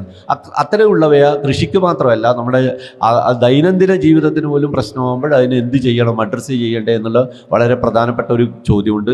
പ്രോജക്റ്റ് ടൈഗർ പോലെയുള്ള ഫണ്ടുകളുടെ ഒരു എത്ര കാലം വരെയാണ് നമ്മൾ ഈ പ്രോജക്റ്റ് ടൈഗറിനെ കൊണ്ടുപോയിട്ട് എത്ര 1000 കടുവയായാലും നമ്മൾ അതിനെ അതേപോലെ തന്നെ തുടരാനാണോ അനുവദിക്കേണ്ടത്? നമ്മളൊരു സ്പീഷീസിൻ്റെ വിധത്തിലുള്ള വംശനാശത്തിനെ തടയാൻ വേണ്ടി അവയുടെ എണ്ണം എത്രയായാലാണ് ഒരു പ്രദേശത്ത് നമ്മൾ ഇനി മതി എന്നെങ്കിലും പറയേണ്ടത് എന്നുള്ളതൊക്കെ നമ്മൾ തീരുമാനിക്കട്ടെ. പക്ഷെ നമ്മുടെ ഫണ്ടുകളാണ് തീരുമാനിക്കുന്നത്. ഫണ്ടുകളാണ് പ്രധാനം, NGOകളാണ് പ്രധാനം. അതിൽ ജഗദീഷിന് എന്താണ് കൂട്ടിച്ചേർക്കാനുള്ളത്? ഒപ്പം നമ്മൾ ഈ റൗണ്ട് കൂടി കഴിഞ്ഞാൽ നമ്മൾ പ്രേക്ഷകരുടെ ചോദ്യങ്ങളുണ്ട്, എല്ലാവർക്കും മൈക്ക് തരും. അപ്പോൾ ജഗദീഷിനോടുള്ള എൻ്റെ ചോദ്യം, ഈ പറഞ്ഞ രീതിയിൽ നമുക്കൊരു പ്രേക്ഷകൻ എഴുതി വന്നൊരു ചോദ്യമുണ്ട്. ഒരു പന്നിയെ പോലും കൊല്ലാനുള്ള, വെടിവെക്കാനുള്ള ഒരു സ്വാതന്ത്ര്യം ഞങ്ങൾക്കില്ല. വിദേശ രാജ്യങ്ങളിലൊക്കെ നിയന്ത്രിതമായ വേട്ടകൾ വരെയുണ്ട്. വേട്ടയൊക്കെ നിയന്ത്രിച്ച് ചെയ്യാം, പ്രജനന കാലത്ത് ചെയ്യാം. അപ്പോൾ നമ്മൾ ഈ പ്രശ്നത്തിൽ എന്താണ് നമ്മളെ നിയമങ്ങൾ, എങ്ങനെയാണത് മാറേണ്ടത്? ഈ ഫണ്ടുകളെ കുറിച്ച് തന്നെ പറഞ്ഞു തുടങ്ങാം. അതായത് ഇന്ദിരാഗാന്ധിയുടെ ഒരു സ്വപ്ന പദ്ധതിയായിരുന്നു പ്രൊജക്ട് ടൈഗർ. ആ ഒരു പദ്ധതിക്ക് വേണ്ടി മാത്രം മുടക്കിയത് 2044 കോടി രൂപയായിരുന്നു. അത് കഴിഞ്ഞിട്ട് 2023 നരേന്ദ്രമോദിയുടെ സ്വപ്ന പദ്ധതിയായിരുന്നു ഇന്റർനാഷണൽ ബിഗ് കാറ്റ് അലയൻസ്. അതിനു വേണ്ടിയിട്ട് നീക്കിവെച്ചത് $100 മില്യൺ ആണ്. ഈ $100 മില്യൺ എവിടുന്ന് വരുന്നു, എന്താണ് അതിന് പിന്നുള്ള ലോജിക്ക്? അവിടെ വീണ്ടും നമ്മൾ പോവുക ഇത്തരത്തിലുള്ള COP30 പോലുള്ള വലിയ സമിറ്റുകളും അവിടെ ഉണ്ടാക്കുന്ന തീരുമാനങ്ങളിലുമാണ്. അപ്പോൾ ബേസിക്കലി ഒരു കടുവയുടെ ടെറിട്ടറി വർദ്ധിപ്പിക്കുന്നത് ആയിട്ട് ബന്ധപ്പെട്ടുകൊണ്ട് എന്താണ് അവർ അച്ചീവ് ചെയ്യാൻ ഉദ്ദേശിക്കുന്നത്? നിങ്ങൾക്കറിയാം, വയനാട്ടിൽ പിന്നെ എത്ര കടുവയ്ക്ക് ഉൾക്കൊള്ളാൻ പറ്റും, വയനാട്ടിൽ നിലവിൽ എത്ര കടുവയുണ്ട് എന്നതിനെക്കുറിച്ച് എല്ലാവർക്കും ധാരണ ഉണ്ടാവും. അപ്പോൾ അതുകൊണ്ട് ആ ഒരു ക്യാരിങ് കപ്പാസിറ്റിക്ക് അപ്പുറത്ത് ഈ ക്യാരിങ് കപ്പാസിറ്റിയെ കുറിച്ച് നേരത്തെ പറഞ്ഞുകൊണ്ട് ഒരു കാര്യം കൂടെ പറയാം. ക്യാരിങ് കപ്പാസിറ്റി മനുഷ്യന് നിശ്ചയിക്കുന്ന ചിലരുണ്ട്. മനുഷ്യൻ്റെ ഒരു പ്രത്യേകത എന്ന് വെച്ച് കഴിഞ്ഞാൽ മനുഷ്യന് ലോജിക്കുണ്ട്. അവന് പിന്നെ അതുകൊണ്ടാണ് മനുഷ്യൻ ഫ്ലാറ്റുകൾ ഉണ്ടാക്കിയിട്ട് അതിൻ്റെ ഉള്ളിൽ താമസിക്കുന്നത്. മൃഗങ്ങൾക്കില്ലാത്തതും അതുകൊണ്ടാണ് അവയെ ലോജിക്കുള്ള മനുഷ്യൻ ക്യാരിങ് കപ്പാസിറ്റിക്ക് അനുസരിച്ച് കൺട്രോൾ ചെയ്യുന്നത്. അതുകൊണ്ട് മാത്രമേ ഒരു എക്കോസിസ്റ്റം സർവൈവ് ചെയ്യൂ. അപ്പോൾ ഈ കടുവയുടെ സ്പെസിഫിക് കേസിൽ വന്നു കഴിഞ്ഞാൽ കടുവയുടെ ടെറിട്ടറി വർദ്ധിപ്പിക്കുന്നതനുസരിച്ച്, കടുവയുടെ എണ്ണം കൂടുന്നതനുസരിച്ചിട്ട് ആർക്കൊക്കെ കാശ് കിട്ടുന്നു എന്നുള്ളത് വളരെ പ്രസക്തമാണ്. ആര് ഇതിനു വേണ്ടി ഫണ്ട് വാങ്ങുന്നു, അതിനനുസരിച്ചാണ് നമ്മൾ നിയമങ്ങൾ ഉണ്ടാക്കപ്പെടുന്നത്. ഈ നിയമങ്ങൾ, ഒരു രാജ്യത്തിൻ്റെ നിയമങ്ങളിൽ ഇത്തരം വലിയ പോളിസി മേക്കേഴ്സ് ഉണ്ടാക്കുന്ന ഇമ്പാക്റ്റാണ് നമ്മുടെ വനനിയമങ്ങളായിട്ടും ഈ പറഞ്ഞ പോലെ കാട്ടുപന്നി ഉൾപ്പെടെ കൊല്ലാതിരിക്കാൻ, നാട്ടിലിറങ്ങുന്ന കാട്ടുപന്നി പോലും നമുക്ക് കള്ളിങ്ങിന് പരിമിതികളുണ്ട്. ഇത്തരം നിയമങ്ങൾ സൃഷ്ടിക്കപ്പെടുന്നതിൻ്റെ പുറകിലേക്ക് പോയി കഴിഞ്ഞു കഴിഞ്ഞാൽ ഇത്തരം ഫണ്ടുകളിലേക്കായിരിക്കും നമ്മൾ എത്തിച്ചേരുക. അതുകൊണ്ട് തന്നെയാണ് സർക്കാരുകൾക്ക് ഇതിൽ കണിശമായ നിലപാട് എടുക്കുന്നതും ഈ നേരത്തെ പറഞ്ഞതുപോലെ ജനങ്ങളുടെ ജീവനും സ്വത്തിനും സംരക്ഷണം കൊടുക്കാൻ പറ്റാതെ ഇരിക്കുന്നതും. അപ്പോൾ ഇതിൻ്റെ പുറകിലെല്ലാം ഉള്ളത് ഒറ്റ വാക്കിൽ പറഞ്ഞു കഴിഞ്ഞാൽ ഫണ്ട് തന്നെയാണ്. കഴിഞ്ഞോ? ഇനി സാറ് സംസാരിച്ചോളൂ. നമുക്ക് സമയം അവസാനിപ്പിക്കാനായി. ഇത് കഴിഞ്ഞിട്ട് നമുക്ക് ചോദ്യങ്ങളുണ്ടെങ്കിൽ ആ ചോദ്യങ്ങൾ പെട്ടെന്ന് ആവാം. ഹലോ, ഈ പരിസ്ഥിതിയുടെ ഒരു പ്രതിനിധി എന്ന രീതിയിൽ അതിലുള്ള അത് ശരിയല്ല അങ്ങനെ പറയുന്നെങ്കിലും ഞാനാണല്ലോ ഇവിടെ ഇരിക്കുന്നത്. അപ്പോൾ ഈ പാനലിസ്റ്റുകളൊക്കെ NGO എന്നിങ്ങനെ ആവർത്തിച്ചു. ദയവായി മനസ്സിലാക്കണം, ഞാൻ ഒരുപക്ഷെ ഈ പരിപാടിക്ക് ശേഷമാണ് ഈ സംഘാടകരുടെ ചെലവിൽ തിരുവനന്തപുരത്തേക്ക് ഒരു ടിക്കറ്റ് വാങ്ങിയത്. സ്വന്തം ചെലവിൽ. അതൊരു വലിയ മഹത്വമൊന്നുമല്ല കേട്ടോ. പക്ഷേ ഒരു പൊതു ഫണ്ടോ വ്യക്തിപരമായ ഫണ്ടോ ഉപയോഗിക്കാതെ പ്രകൃതിയും മനുഷ്യനും തമ്മിലുള്ള സൗഹൃദപരമായ അന്തരീക്ഷം നിലനിൽക്കണമെന്ന് ആഗ്രഹിച്ച് ഈ പ്രവർത്തനത്തിൽ ഇടപെടുന്ന ഒരാളാണ് ഞാൻ. അതുകൊണ്ട് NGO എന്ന് പറയുമ്പോൾ നിങ്ങൾ ചിലപ്പോൾ ഇത് നോക്കിക്കോട്ടെ. ഇനിയും മനുഷ്യമൃഗ സംഘർഷങ്ങൾ അതിരൂക്ഷമാണ്. അത് അനുഭവിക്കുന്നവർക്ക്, പുറത്തു നിൽക്കുന്ന എനിക്കോ ഇരിക്കുന്ന എനിക്ക് തോന്നുന്നു ഇതിൽ ആർക്കും തന്നെ ഇതിൻ്റെ ആക്രമണത്തിന് വിധേയമാകേണ്ടി വന്നു കാണത്തില്ല. അത് വളരെ രൂക്ഷമായ പ്രശ്നമാണ്. പക്ഷേ ഈ പ്രശ്നത്തിന് പരിഹാരങ്ങൾ ഉന്നയിക്കുന്ന ആളുകൾ, ഏറ്റവും പ്രധാനപ്പെട്ട ചില ആളുകളുണ്ട്. ആന ആളുകളെ കൊല്ലുന്നു. ഈ നാട്ടിൽ ഒരു ആന, 13 പേരെ കൊന്ന ഒരു ആന നാട്ടിലുണ്ട്. നിങ്ങൾക്കറിയാമോ? തൃശ്ശൂർ പൂരത്തിൽ ഏറ്റവും പ്രധാനപ്പെട്ട തിടമ്പെടുക്കുന്ന ആന 13 ആളുകളെ കൊന്നു. അതിന് 6 പേർ ആനപ്പാപ്പനായിരുന്നു. ഈ ആന എന്ത് ചെയ്യണമെന്ന് ഇതിനോട് താല്പര്യമുള്ള ഈ മൃഗശല്യം കുറയണമെന്ന് വല്ലാതെ ആർത്തി പിടിക്കുന്നവർ കൂടി ഒന്ന് പറയണം. കാരണം അവരാരും ആ ആനയെ കൊല്ലണമെന്ന് പറഞ്ഞിട്ടില്ല. വിഷയം ഈ ശ്രീ ബാത്തു പറഞ്ഞൊരു പ്രദേശമുണ്ട്, നിങ്ങളെല്ലാവരും കൃഷി ചെയ്ത് അല്ലല്ലോ ജീവിക്കേണ്ടത്. ഞാൻ പറയുന്ന മനുഷ്യർ ഒരു ജോലിയും ചെയ്യാൻ പാടില്ല. മനുഷ്യർ ജനിച്ചത് ജോലി ചെയ്യാൻ വേണ്ടിയല്ല. സാങ്കേതികമായി മികവുണ്ടായാൽ നമ്മളൊക്കെ വീട്ടിലിരുന്ന് ആസ്വദിച്ചാൽ മതി. അത് ആസ്വാദനത്തിലൂടെ ബൗദ്ധികമായ പ്രവർത്തനം മാത്രം ചെയ്താൽ മതിയാ, ജോലിക്ക് വേണ്ടിയല്ലാത്ത. കവിത എഴുതുകയോ സംഗീതം പഠിക്കുകയോ പ്രണയിക്കുകയോ ഒക്കെ ചെയ്താൽ മതി. അതെല്ലാം AI ഉപയോഗിച്ച് റോബോട്ടിക്കായി ചെയ്യാൻ കഴിയും. അതുകൊണ്ട് അധ്വാനം കാർഷിക മേഖലയല്ല, ഒരു മേഖലയിലും അധ്വാനിക്കാൻ പാടില്ല എന്നാണ് യഥാർത്ഥ പ്രകൃതി സ്നേഹി, മനുഷ്യ സ്നേഹി പറയേണ്ടത്. അതുകൊണ്ട് കാർഷിക മേഖലയുമായി ബന്ധപ്പെട്ട് നമ്മൾ എന്താ പറയുന്നത് ചോദിച്ചാൽ, നോക്കൂ, ലോകത്തിലെ ഏറ്റവും വികസിത രാജ്യങ്ങളായി മാറിയ രാജ്യം, അതൊന്നും മാതൃകകളല്ല കേട്ടോ, ക്രിമിനൽ രാജ്യങ്ങളാണ്. നോക്കൂ, അമേരിക്ക, നമ്മുടെ ഏഷ്യയിൽ നിന്നുള്ള ഒരു രാജ്യം. ഏറ്റവും നിങ്ങളെല്ലാം ഉപയോഗിക്കുന്നത് സാംസങ് ഉണ്ടല്ലോ, എന്തായാലും ഭഗവത്ഗീത അല്ലല്ലോ ഉപയോഗിക്കുന്നത്. ഫോൺ അടിക്കുമ്പോൾ സാംസങ് ആണല്ലോ ഉപയോഗിക്കുന്നത്. സൗത്ത് കൊറിയ, ജപ്പാൻ, ഇവരൊക്കെ വലിയ രാജ്യങ്ങളായി മാറിയത് കാർഷിക മേഖലയിൽ അവർ നടത്തിയ ആരോഗ്യകരമായ ഇടപെടലുണ്ട്. അപ്പം കാർഷിക മേഖല വലിയ ആളുകൾ അധ്വാനിക്കണ്ട, പണി ചെയ്യേണ്ട കാർഷിക മേഖല, അതിന് മെഷീനറിയും ടെക്നോളജിയും മതി. ഇവിടെ എന്തുകൊണ്ട് പണി ചെയ്യേണ്ടി വരുന്നു? ഒരു പണിയും കിട്ടാത്തതുകൊണ്ട് കാർഷിക മേഖലയെ പണിയെടുക്കുന്നു, അതേ ഉള്ളൂ. അതുകൊണ്ട് കാർഷിക മേഖലയെ നമ്മൾ കൊച്ചാക്കി കാണരുത്. കാർഷിക മേഖല ഉണ്ടാകണമെങ്കിൽ അത് നിങ്ങൾ ഇസ്രയേൽ മാതൃകയിൽ കൃഷി പ്രായോഗികമല്ല. കാര്യം എന്താ? 1 കിലോ റൈസിന് നിങ്ങൾക്ക് ചിലപ്പം 2000 രൂപ കൊടുക്കേണ്ടി വരും. അപ്പം മനുഷ്യർ പണി ചെയ്യരുത് എന്ന അഭിപ്രായമാണ്. കാർഷിക മേഖല എന്നല്ല, ഒരു പണിയും ചെയ്യാതെ ജീവിക്കണം എന്ന അഭിപ്രായം ഞാൻ പറയുന്നു. അതുകൊണ്ട് സംഘർഷം ഇത് ലോകത്തിൽ എല്ലായിടത്തും രൂക്ഷമായിക്കൊണ്ടിരിക്കുന്നു. കടലിൽ ജെല്ലി ഫിഷ്, ലയൺ ഫിഷ് എണ്ണം വർദ്ധിക്കുന്നു. ഓസ്ട്രേലിയയിലെ പ്രധാന പ്രശ്നം ക്രോക്കഡൈൽസ് ആണ്. അന്തരീക്ഷ ഊഷ്മാവ് കൂടിയപ്പോൾ ക്രോക്കഡൈൽസിൻ്റെ എണ്ണം വർദ്ധിച്ചു. സിംഹങ്ങൾ, സിംബാബ്വെ പോലുള്ള രാജ്യങ്ങളിൽ സിംഹങ്ങൾ, ടൈഗർ, ഇവയുടെയൊക്കെ വ്യാപനത്തിലും അതിൻ്റെ രീതികൾക്കും സ്വഭാവമാറ്റം ഉണ്ടായിട്ടുണ്ട്. മനുഷ്യ മൃഗ സംഘർഷങ്ങൾ രൂക്ഷമാണ്. ഇന്ത്യയിൽ അതിരൂക്ഷമാണ്. ഏറ്റവും അധികം ആളുകൾ ഇതുവഴി മരണപ്പെടുന്ന സംസ്ഥാനം വെസ്റ്റ് ബംഗാൾ, ഒഡീഷ, ഛത്തീസ്ഗഡ്, ജാർഖണ്ഡ് പോലെയുള്ള മേഖലകൾ. എന്താണ് കാരണം? മൃഗങ്ങൾക്ക് രാവിലെ എണീറ്റാൽ പിന്നെ കൽപ്പറ്റ നഗരത്തിൽ വന്ന് 4 പേരെ കൊന്നിട്ട് തിരിച്ചു കയറണം എന്നതുകൊണ്ടല്ല യഥാർത്ഥ പ്രശ്നം. നോക്കൂ, നമ്മുടെ കാടുകളുടെ സ്ഥിതി. സർക്കാരിൻ്റെ കണക്കിൽ വയനാട്ടിലെ കാടുകൾ എത്രയാണെന്നറിയോ? 74% കാടുകളാണ്. നിങ്ങൾ നോക്കൂ, പ്ലാനിംഗ് ബോർഡിൻ്റെ കണക്ക്. എത്ര കാടുകളാണ് കേരളത്തിൽ? 70%-ലധികം കനോപ്പിയുള്ള കാടുകൾ എന്ന് പറഞ്ഞാൽ 70%-ലധികം തണലുള്ള കേരളത്തിലെ കാടുകളുടെ വിസ്തൃതി 1654 ചതുരശ്ര കിലോമീറ്റർ മാത്രം. അപ്പോൾ കാട്ടിലുള്ള ജീവികളെ അതിനുള്ളിൽ നിലനിർത്താനുള്ള ഒന്നാമത്തെ മാർഗം കാടുകളുടെ ഉൾക്കരുത്ത് വർദ്ധിപ്പിക്കുക. അതിന് ഉദാഹരണമുണ്ട്, അത് ഞാൻ പിന്നീട് പറയാം. വർദ്ധിപ്പിക്കുക. 2, അപ്പോഴും മൃഗങ്ങൾ പുറത്തേക്ക് വരാം. നോക്കൂ, പന്നി പണ്ടും ഉണ്ടായിരുന്നു. ഇപ്പം എന്താണ് പന്നി ഇത്രയും വർദ്ധിക്കാൻ കാരണം? പണ്ട് പന്നികൾ പ്രസവിച്ചാൽ ആ പന്നികളുടെ കുഞ്ഞുങ്ങളെ കൊന്നു തിന്നാൻ കഴിയുന്ന മറ്റൊരു സിസ്റ്റം കാട്ടിലുണ്ടായിരുന്നു. ഇന്ന് ആ കാടുകൾ രോഗാതുരമായതുകൊണ്ട് അതിൻ്റെ ചെയിൻ തകർന്നുപോയി. അപ്പോൾ ഇത്തരം ജീവികളുടെ എണ്ണം കാടിനുള്ളിൽ വർദ്ധിക്കുന്നുണ്ട്, അതിൻ്റെ ആക്രമണം വർദ്ധിക്കുന്നുണ്ട്. അവ പുറത്തേക്ക് ഇറങ്ങി പോകാനുള്ള കാരണം നമ്മുടെ കൃഷി രീതിയിലുണ്ടായ ഒരു മാറ്റം ഒരു പ്രധാനപ്പെട്ട കാര്യം. കാരണം അവർക്ക് എളുപ്പത്തിൽ വിഭവങ്ങൾ കിട്ടുന്നത്. ഇപ്പോൾ ആന എടുക്കാം, കേരളത്തിലെ കണക്കുകൾ പറയുന്നത് നമ്മൾ വിചാരിച്ചിരുന്നത് സമ്മർ സമയത്ത്, ചൂട് സമയത്താണ് ആനകൾ കൂടുതൽ ആക്രമണം നടത്തുന്നത്. അല്ല, മഴക്കാലത്താണ് ആനകൾ കൂടുതൽ തരത്തിൽ മനുഷ്യവാസ കേന്ദ്രങ്ങളിലേക്ക് ഇടങ്ങി കൃഷി നശിപ്പിച്ചതെന്ന് പനമരത്തെ ബേസ് ചെയ്ത് നടത്തിയ കണ്ണൂർ യൂണിവേഴ്സിറ്റിയുടെ പഠനം പറയുന്നു. ഞാൻ ചുരുക്കാണ്. അപ്പോൾ പ്രശ്നത്തിന് പരിഹാരം 1, കാടുകളുടെ ഉള്ളടക്കം വർദ്ധിപ്പിക്കൽ. 2, കാടുകളും മനുഷ്യരും തമ്മിലുള്ള ഇടപെടൽ. ആ പ്രദേശം ഉണ്ടല്ലോ, കാടും മനുഷ്യരും ഗ്രാമങ്ങളും തമ്മിൽ. നോക്ക്, കേരളത്തിൽ 15,000 കിലോമീറ്റർ നീളത്തിലാണ് വെസ്റ്റേൺ കാടും ഗ്രാമങ്ങളും തമ്മിലുള്ള ദൂരം. ഇവിടെ എന്താണ് നമ്മുടെ സർക്കാരുകൾ ചെയ്തിട്ടുള്ളത്? സർക്കാരിൻ്റെ കണക്ക് പറയുന്നു, സോളാർ പാനലുകൾ സ്ഥാപിച്ചിട്ടുള്ളത് കേവലം 748 കിലോമീറ്റർ, ട്രെഞ്ചുകൾ 147, കയ്യാലകൾ 164 എന്ന് പറഞ്ഞാൽ 15,000 കിലോമീറ്റർ നീളമുള്ള കാടുകളുടെ ഓരങ്ങളിൽ 1135 കിലോമീറ്ററുകളിൽ മാത്രമാണ് എന്തെങ്കിലും തടസ്സങ്ങൾ സൃഷ്ടിച്ചിട്ടുള്ളത്.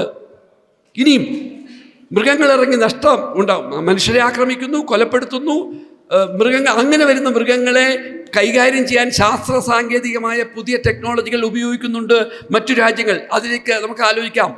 അടുത്തൊരു കാര്യം, മൃഗങ്ങളെ, ഓക്കെ, അതിനേക്കാൾ ഏറ്റവും പ്രധാനപ്പെട്ട കാര്യം നോക്കൂ, ഈ വരുന്ന മനുഷ്യർക്കുണ്ടാക്കുന്ന ഭൗതികമായ നഷ്ടങ്ങൾ 10 സെൻറ്റ് ഇഞ്ചി നഷ്ടപ്പെട്ടാൽ 175 രൂപ. ഒരു തെങ്ങ്, കായ്ക്കുന്ന തെങ്ങ് നഷ്ടപ്പെട്ടാൽ 780 രൂപ. കായ്ക്കാത്ത തെങ്ങാണെങ്കിൽ 300, ഞാൻ പറയുന്ന കണക്കുകൾ തെറ്റാണെങ്കിൽ നിങ്ങൾ തിരുത്തണം, 375 രൂപ. അത് മാറ്റണം. 1 ഹെക്ടർ നെൽപ്പാടം തകർന്നാൽ കിട്ടുന്ന നഷ്ടപരിഹാരം 10,000. പനമരവുമായി ബന്ധപ്പെട്ട് നടത്തിയ പഠനത്തിൽ 10,000 രൂപയ്ക്ക് മുകളിൽ നഷ്ടപരിഹാരം കിട്ടിയ ഒരാൾ പോലും പനമരത്തെ കർഷകരില്ല എന്നാണ്. എന്ന് പറഞ്ഞാൽ അർത്ഥം, കാട്ടിലെ മൃഗങ്ങൾ, കാടിൻ്റെ അസ്വാഭാവികമായ രീതി കൊണ്ട്, മൃഗങ്ങളുടെ സ്വഭാവത്തിലെ മാറ്റം കൊണ്ട്, ആനയുടെ ഓപ്റ്റിമൽ ടെമ്പറേച്ചർ 23 ഡിഗ്രിയാണ്. സ്വാഭാവികമായി ചൂട് കൂടുമ്പോൾ ആനയുടെ സ്വഭാവത്തിൽ മാറ്റമുണ്ടാകും. അതുകൊണ്ട് ഈ ജീവികളുടെ എണ്ണം നോക്കുമ്പോൾ രാജ്യത്ത് ആനകളുടെ എണ്ണത്തിൽ 22% കുറവുണ്ടായിരിക്കുന്നു. കണക്കുകളാണ് പറയുന്നത് കേട്ടോ, സർക്കാർ കണക്ക്, ഏറ്റവും അവസാനത്തെ പഠനം. അപ്പോൾ ജീവികളുടെ എണ്ണം വർദ്ധിക്കുന്നത് നമുക്ക് തോന്നാനൊരു കാരണം, ഈ ജീവികൾ പഴയതിനേക്കാൾ കൂടുതലായി കാട് വിട്ട് ആളുകളുടെ ഇടയിലേക്ക് ഇറങ്ങുന്നു, പ്രത്യേകിച്ച് കടുവ പോലെയുള്ള. സമയം അവസാനിക്കാണ്. അതുകൊണ്ട് ഈ പ്രശ്നത്തിന്റെ പരിഹാരം, ഒന്ന്, കാടുകളും മനുഷ്യവാസവും തമ്മിലുള്ള ഇടങ്ങൾ കൃത്യമായി വേർതിരിക്കാൻ, പെട്ടെന്ന് ജീവികൾക്ക് പുറത്തേക്ക് കടന്നു വരാതിരിക്കാനുള്ള സൗകര്യം. 2, കാടുകളുടെ ഉള്ളടക്കം വർദ്ധിപ്പിക്കൽ. 3, ഇങ്ങനെ ഉണ്ടാകുന്ന നഷ്ടങ്ങൾ, മാനഹാനി, ഈ മനുഷ്യ ജീവൻ നഷ്ടപ്പെടുന്നത് 100% ഒഴിവാക്കാനുള്ള സംവിധാനം ഉണ്ടാക്കണം. 3, നഷ്ടപരിഹാരം. കർഷകർക്ക് അവർക്ക് യഥാർത്ഥത്തിൽ ലഭിക്കേണ്ട നഷ്ടത്തിൻ്റെ ഇരട്ടി തുക കൊടുക്കാനുള്ള തീരുമാനം ഉണ്ടാകണം. നോക്കൂ, കാർബൺ ക്രെഡിറ്റ്, ലോകത്തിലെ ഈ പറയുന്ന സമ്പന്ന രാജ്യങ്ങൾ, നമ്മളെപ്പോലുള്ള രാജ്യങ്ങൾക്ക് നൽകേണ്ട കാർബൺ ക്രെഡിറ്റ് ഈ വെസ്റ്റേൺ ഗാർഡുമായി ബന്ധപ്പെട്ട് ഏകദേശം 40,000 മുതൽ 50,000 കോടി രൂപയുടെ തുക കേന്ദ്ര സർക്കാരിന് ലഭിച്ചിട്ടുണ്ടെന്നും അതിലെ ഒരു പങ്ക് സംസ്ഥാന ഗവൺമെന്റിന് കിട്ടിയെന്ന് ഞങ്ങൾ അറിയുന്നു. വിവരാവകാശം കൊടുത്തിട്ട് വിവരങ്ങൾ കിട്ടിയിട്ടില്ല. ആ തുക ഇവിടുത്തെ പല പ്ലാന്റേഷൻ മുതലാളിമാർക്കും കൈമാറിയിട്ടുണ്ട് എന്നാണ് അറിയാൻ കഴിഞ്ഞത്. അതുകൊണ്ട് മനുഷ്യമൃഗ സംഘർഷങ്ങൾ അവസാനിപ്പിക്കണം. അതിന് ഏതെങ്കിലും മനുഷ്യരുടെ ജീവനും സ്വത്തിനും അപകടമുണ്ടാകുന്ന ജീവികളെ നിയമപരമായി കൊലപ്പെടുത്താൻ കഴിയുന്ന തരത്തിലേക്കുള്ള ആരോഗ്യകരമായ തീരുമാനങ്ങൾ ഉണ്ടാകണം. ഇവിടുത്തെ പ്രശ്നം എന്താണ്? നിങ്ങൾ ഇവിടെ ആളുകളുടെ ഈ തോക്ക് കൊടുത്താൽ എന്താണ് കേരളത്തിൽ സംഭവിക്കുക? ഇവിടെ പറഞ്ഞല്ലോ, വിദേശ രാജ്യങ്ങൾ നല്ല മാതൃകയാണ്. അമേരിക്കയിൽ ഹണ്ടിങ് അനുവദിച്ചിട്ടുണ്ട്. നിങ്ങൾ ദയവായി വായിക്കണം. കഴിഞ്ഞ 100 വർഷമായി ഹണ്ടിങ് അനുവദിക്കപ്പെട്ട അമേരിക്കയിൽ എത്ര കോടി ഡോളർ രൂപയാണ് ഹണ്ടിങ് ക്ലബ്ബുകളിൽ നിന്ന് അമേരിക്കൻ ഗവൺമെൻറ് വാങ്ങി കാടുകൾ സംരക്ഷിക്കാൻ മാറ്റിവെച്ചതെന്ന് മനസ്സിലാക്കിക്കൊണ്ട് ആ മാതൃക ഇവിടെ പിന്തുടർന്നുകൊണ്ട് ഹണ്ടിങ്ങിനെ പറ്റി ആലോചിക്കുന്നതിൽ തെറ്റില്ല. ചോദ്യത്തിൽ ഒതുക്കാൻ പറ്റുന്നൊരു കാര്യമല്ല. കാരണം ഈ വിഷയം തുരങ്കപാത വിഷയമാണല്ലോ. തുരങ്കപാത പദ്ധതി ഉപേക്ഷിക്കണമെന്ന് കേരളത്തിൽ ആദ്യമായിട്ട് ആവശ്യപ്പെട്ട പശ്ചിമഘട്ട സംരക്ഷണ സമിതി എന്ന സംഘടനയുടെ സംസ്ഥാന പ്രസിഡൻ്റാണ് ഞാൻ. ഞങ്ങളുടെ വയനാട് ജില്ലാ കമ്മിറ്റിയാണ് ആദ്യമായിട്ട് അതാവശ്യപ്പെട്ടത്. അതുകൊണ്ട് ഞാൻ വിശദമായിട്ടൊന്നും ഇതിനെക്കുറിച്ച് പറയാമെന്നില്ല. EP അനിൽ സാർ വളരെ വ്യക്തമായി കഴിഞ്ഞു. പരിസ്ഥിതി മേഖലയിൽ നിന്നുള്ള അതിനോട് അല്ല, അത് എനിക്ക് മനസ്സിലായി, ചോദ്യമാണ് ചോദിക്കേണ്ടതെന്നുള്ളത്. പക്ഷെ ആ ചോദ്യമായിട്ട് തന്നെ ചുരുക്കാം. പക്ഷെ ഒരു കാര്യം മാത്രമേ പറഞ്ഞുള്ളൂ, ഒറ്റ കാര്യം, ഒരൊറ്റ ചോദ്യം. അതായത് ഈ തുരങ്കപാത പദ്ധതിക്ക് 2400 കോടി രൂപയോളം ഈ സംസ്ഥാന ഗവൺമെൻറ് ബഡ്ജറ്റിൽ വകയിരുത്തി. അത് എത്ര കോടിയും എത്ര ആയിരം കോടി രൂപയും ആകാം. നമ്മുടെ കാരാപ്പുഴ പ്രൊജക്റ്റ് 75 തുടങ്ങി 49 വർഷം കഴിഞ്ഞു. അത് 9 കോടി രൂപയിൽ തുടങ്ങിയതാണ്. 700 കോടി രൂപ കഴിഞ്ഞു. ഇതുവരെ ആർക്കും അതിലൊരു തുള്ളി വെള്ളം കിട്ടിയിട്ടില്ല. ഇത് ഗവൺമെൻറ്റിൻ്റെ പോളിസിയുടെ ഭാഗമാണ്. അതുകൊണ്ട് ഞാൻ ചോദിക്കുകയാണ്, 2400 രൂപ ബഡ്ജറ്റിൽ വകയിരുത്തിയ തുരങ്കപാത പദ്ധതിക്ക് ഏതാണ്ട് 25,000 കോടി രൂപയിൽ അധികം ചെലവ് വരും. എന്നാലും പണി തീരില്ല. ഒന്നത്. രണ്ടാമത്, ഈ പണം ആരാണ് അടയ്ക്കേണ്ടത്? ഈ സംഖ്യ ചോദ്യം ഈ ചുരുക്കണം. സംഖ്യ ആരാണ് അടയ്ക്കേണ്ടത്? ബഡ്ജറ്റിലിരുത്തിയതും ഇനി അതിന് മേൽ വരുന്നതായിട്ടുള്ള സംഖ്യ സംസ്ഥാനത്തിൽ ജനങ്ങൾ അടയ്ക്കണം. അതോടൊപ്പം തന്നെ ഞാൻ ചോദിക്കുന്നത്, നമ്മുടെ ദേശീയപാത 766, ആ 766 താമരശ്ശേരി ചുരത്തിലെ ഗതാഗത പ്രശ്നം പരിഹരിക്കാനാണ് എങ്കിൽ അത് എന്തുകൊണ്ട് നാഷണൽ അതോറിറ്റി അത് ചെയ്യാൻ വേണ്ടി സംസ്ഥാന ഗവൺമെൻറ് മുൻകൈ എടുത്തില്ല? ചോദ്യം വ്യക്തമാണ്. വിജയകുമാർ സാർ പെട്ടെന്ന് സാധ്യതയുണ്ടെങ്കിൽ പറയാം. ജഗദീഷ് പറഞ്ഞു. ഗവൺമെന്റ് പ്രതിനിധികളല്ലാത്തതുകൊണ്ട് പറയാൻ അല്ല, അതിന് എന്താ എനിക്ക് ചോദ്യം വ്യക്തമാണ്. അല്ല, ഇതിൽ ഒന്ന് പറഞ്ഞത് 2,900, എനിക്ക് അതിൻ്റെ സാമ്പത്തികമായിട്ട് കൂടുതൽ അറിയില്ല. 2,900 കോടിയുള്ളത് 29,000 കോടി ആവും എന്നുള്ള ഒരു അസംഷനാണ് ഒന്ന് ആദ്യം പറഞ്ഞത്, അല്ലേ? അത്രയധികം കൂടാറുണ്ട്. ചിലപ്പോൾ നമ്മളെല്ലാവരും കൂടി വല്ലാതെ ഇതിനെ എതിർത്താൽ കൊല്ലങ്ങൾ കൂടി പോയി കഴിഞ്ഞാൽ അതിലും നിൽക്കും തോന്നില്ല. ഇനിയും നമ്മളിത് ചെയ്യാൻ പറ്റുന്നില്ലെങ്കിൽ നമുക്ക് ഇത് വിചാരിച്ച പൈസക്കൊന്നും തീർക്കാൻ പറ്റില്ല. നമ്മളെല്ലാവരും പിന്തുണച്ചാൽ ചിലപ്പോൾ ഈ പറഞ്ഞ പൈസക്ക് ചിലപ്പോൾ പറ്റിയെന്നും വരും. അത് നമുക്ക് പറയാൻ പറ്റില്ല. എൻ്റെ പഴശ്ശി ഇറിഗേഷൻ പ്രോജക്റ്റ് ഞാൻ 10ാം ക്ലാസ് പഠിക്കുമ്പോൾ മൊറാർജി ദേശായി ഉദ്ഘാടനം ചെയ്താൽ ഞാൻ കാണാൻ പോയതാ. 100 കോടിയുടെ പ്രോജക്റ്റാണ്. 2025 അതിലേ കൂടി വെള്ളമൊന്നും ഒഴുകിയിട്ടില്ല, എവിടെയും ജലസേചനം നടന്നിട്ടില്ല.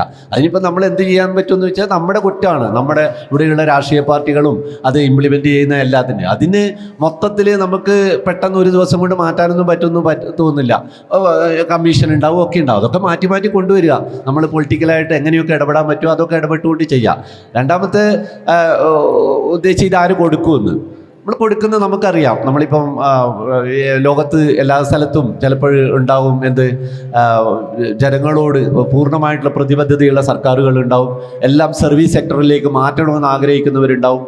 നമ്മൾക്ക് അതേസമയം ഈ പണം കണ്ടെത്താൻ ഗവൺമെൻറ്റുകൾക്ക് പറ്റുന്നില്ലെങ്കിൽ അതിന് ചിലപ്പം പ്രൈവറ്റിൽ നിന്ന് എടുക്കുന്നുണ്ടാവും, ലോൺ എടുക്കുന്നുണ്ടാവും. നമ്മൾ 2 ലക്ഷം കോടി ഉണ്ട് എന്ന് പറയുന്നത് ലോൺ എടുത്തിട്ടായിരിക്കും, കിഫ്ബി ഉപയോഗിക്കുമായിരിക്കും. എന്തുപയോഗിച്ചാലും അത് നമുക്ക് തിരിച്ചടക്കേണ്ടി വരും. അതിൻ്റെ പലിശ നമ്മൾ കൊടുക്കേണ്ടി വരും. അതൊക്കെ വേണ്ടി വരും.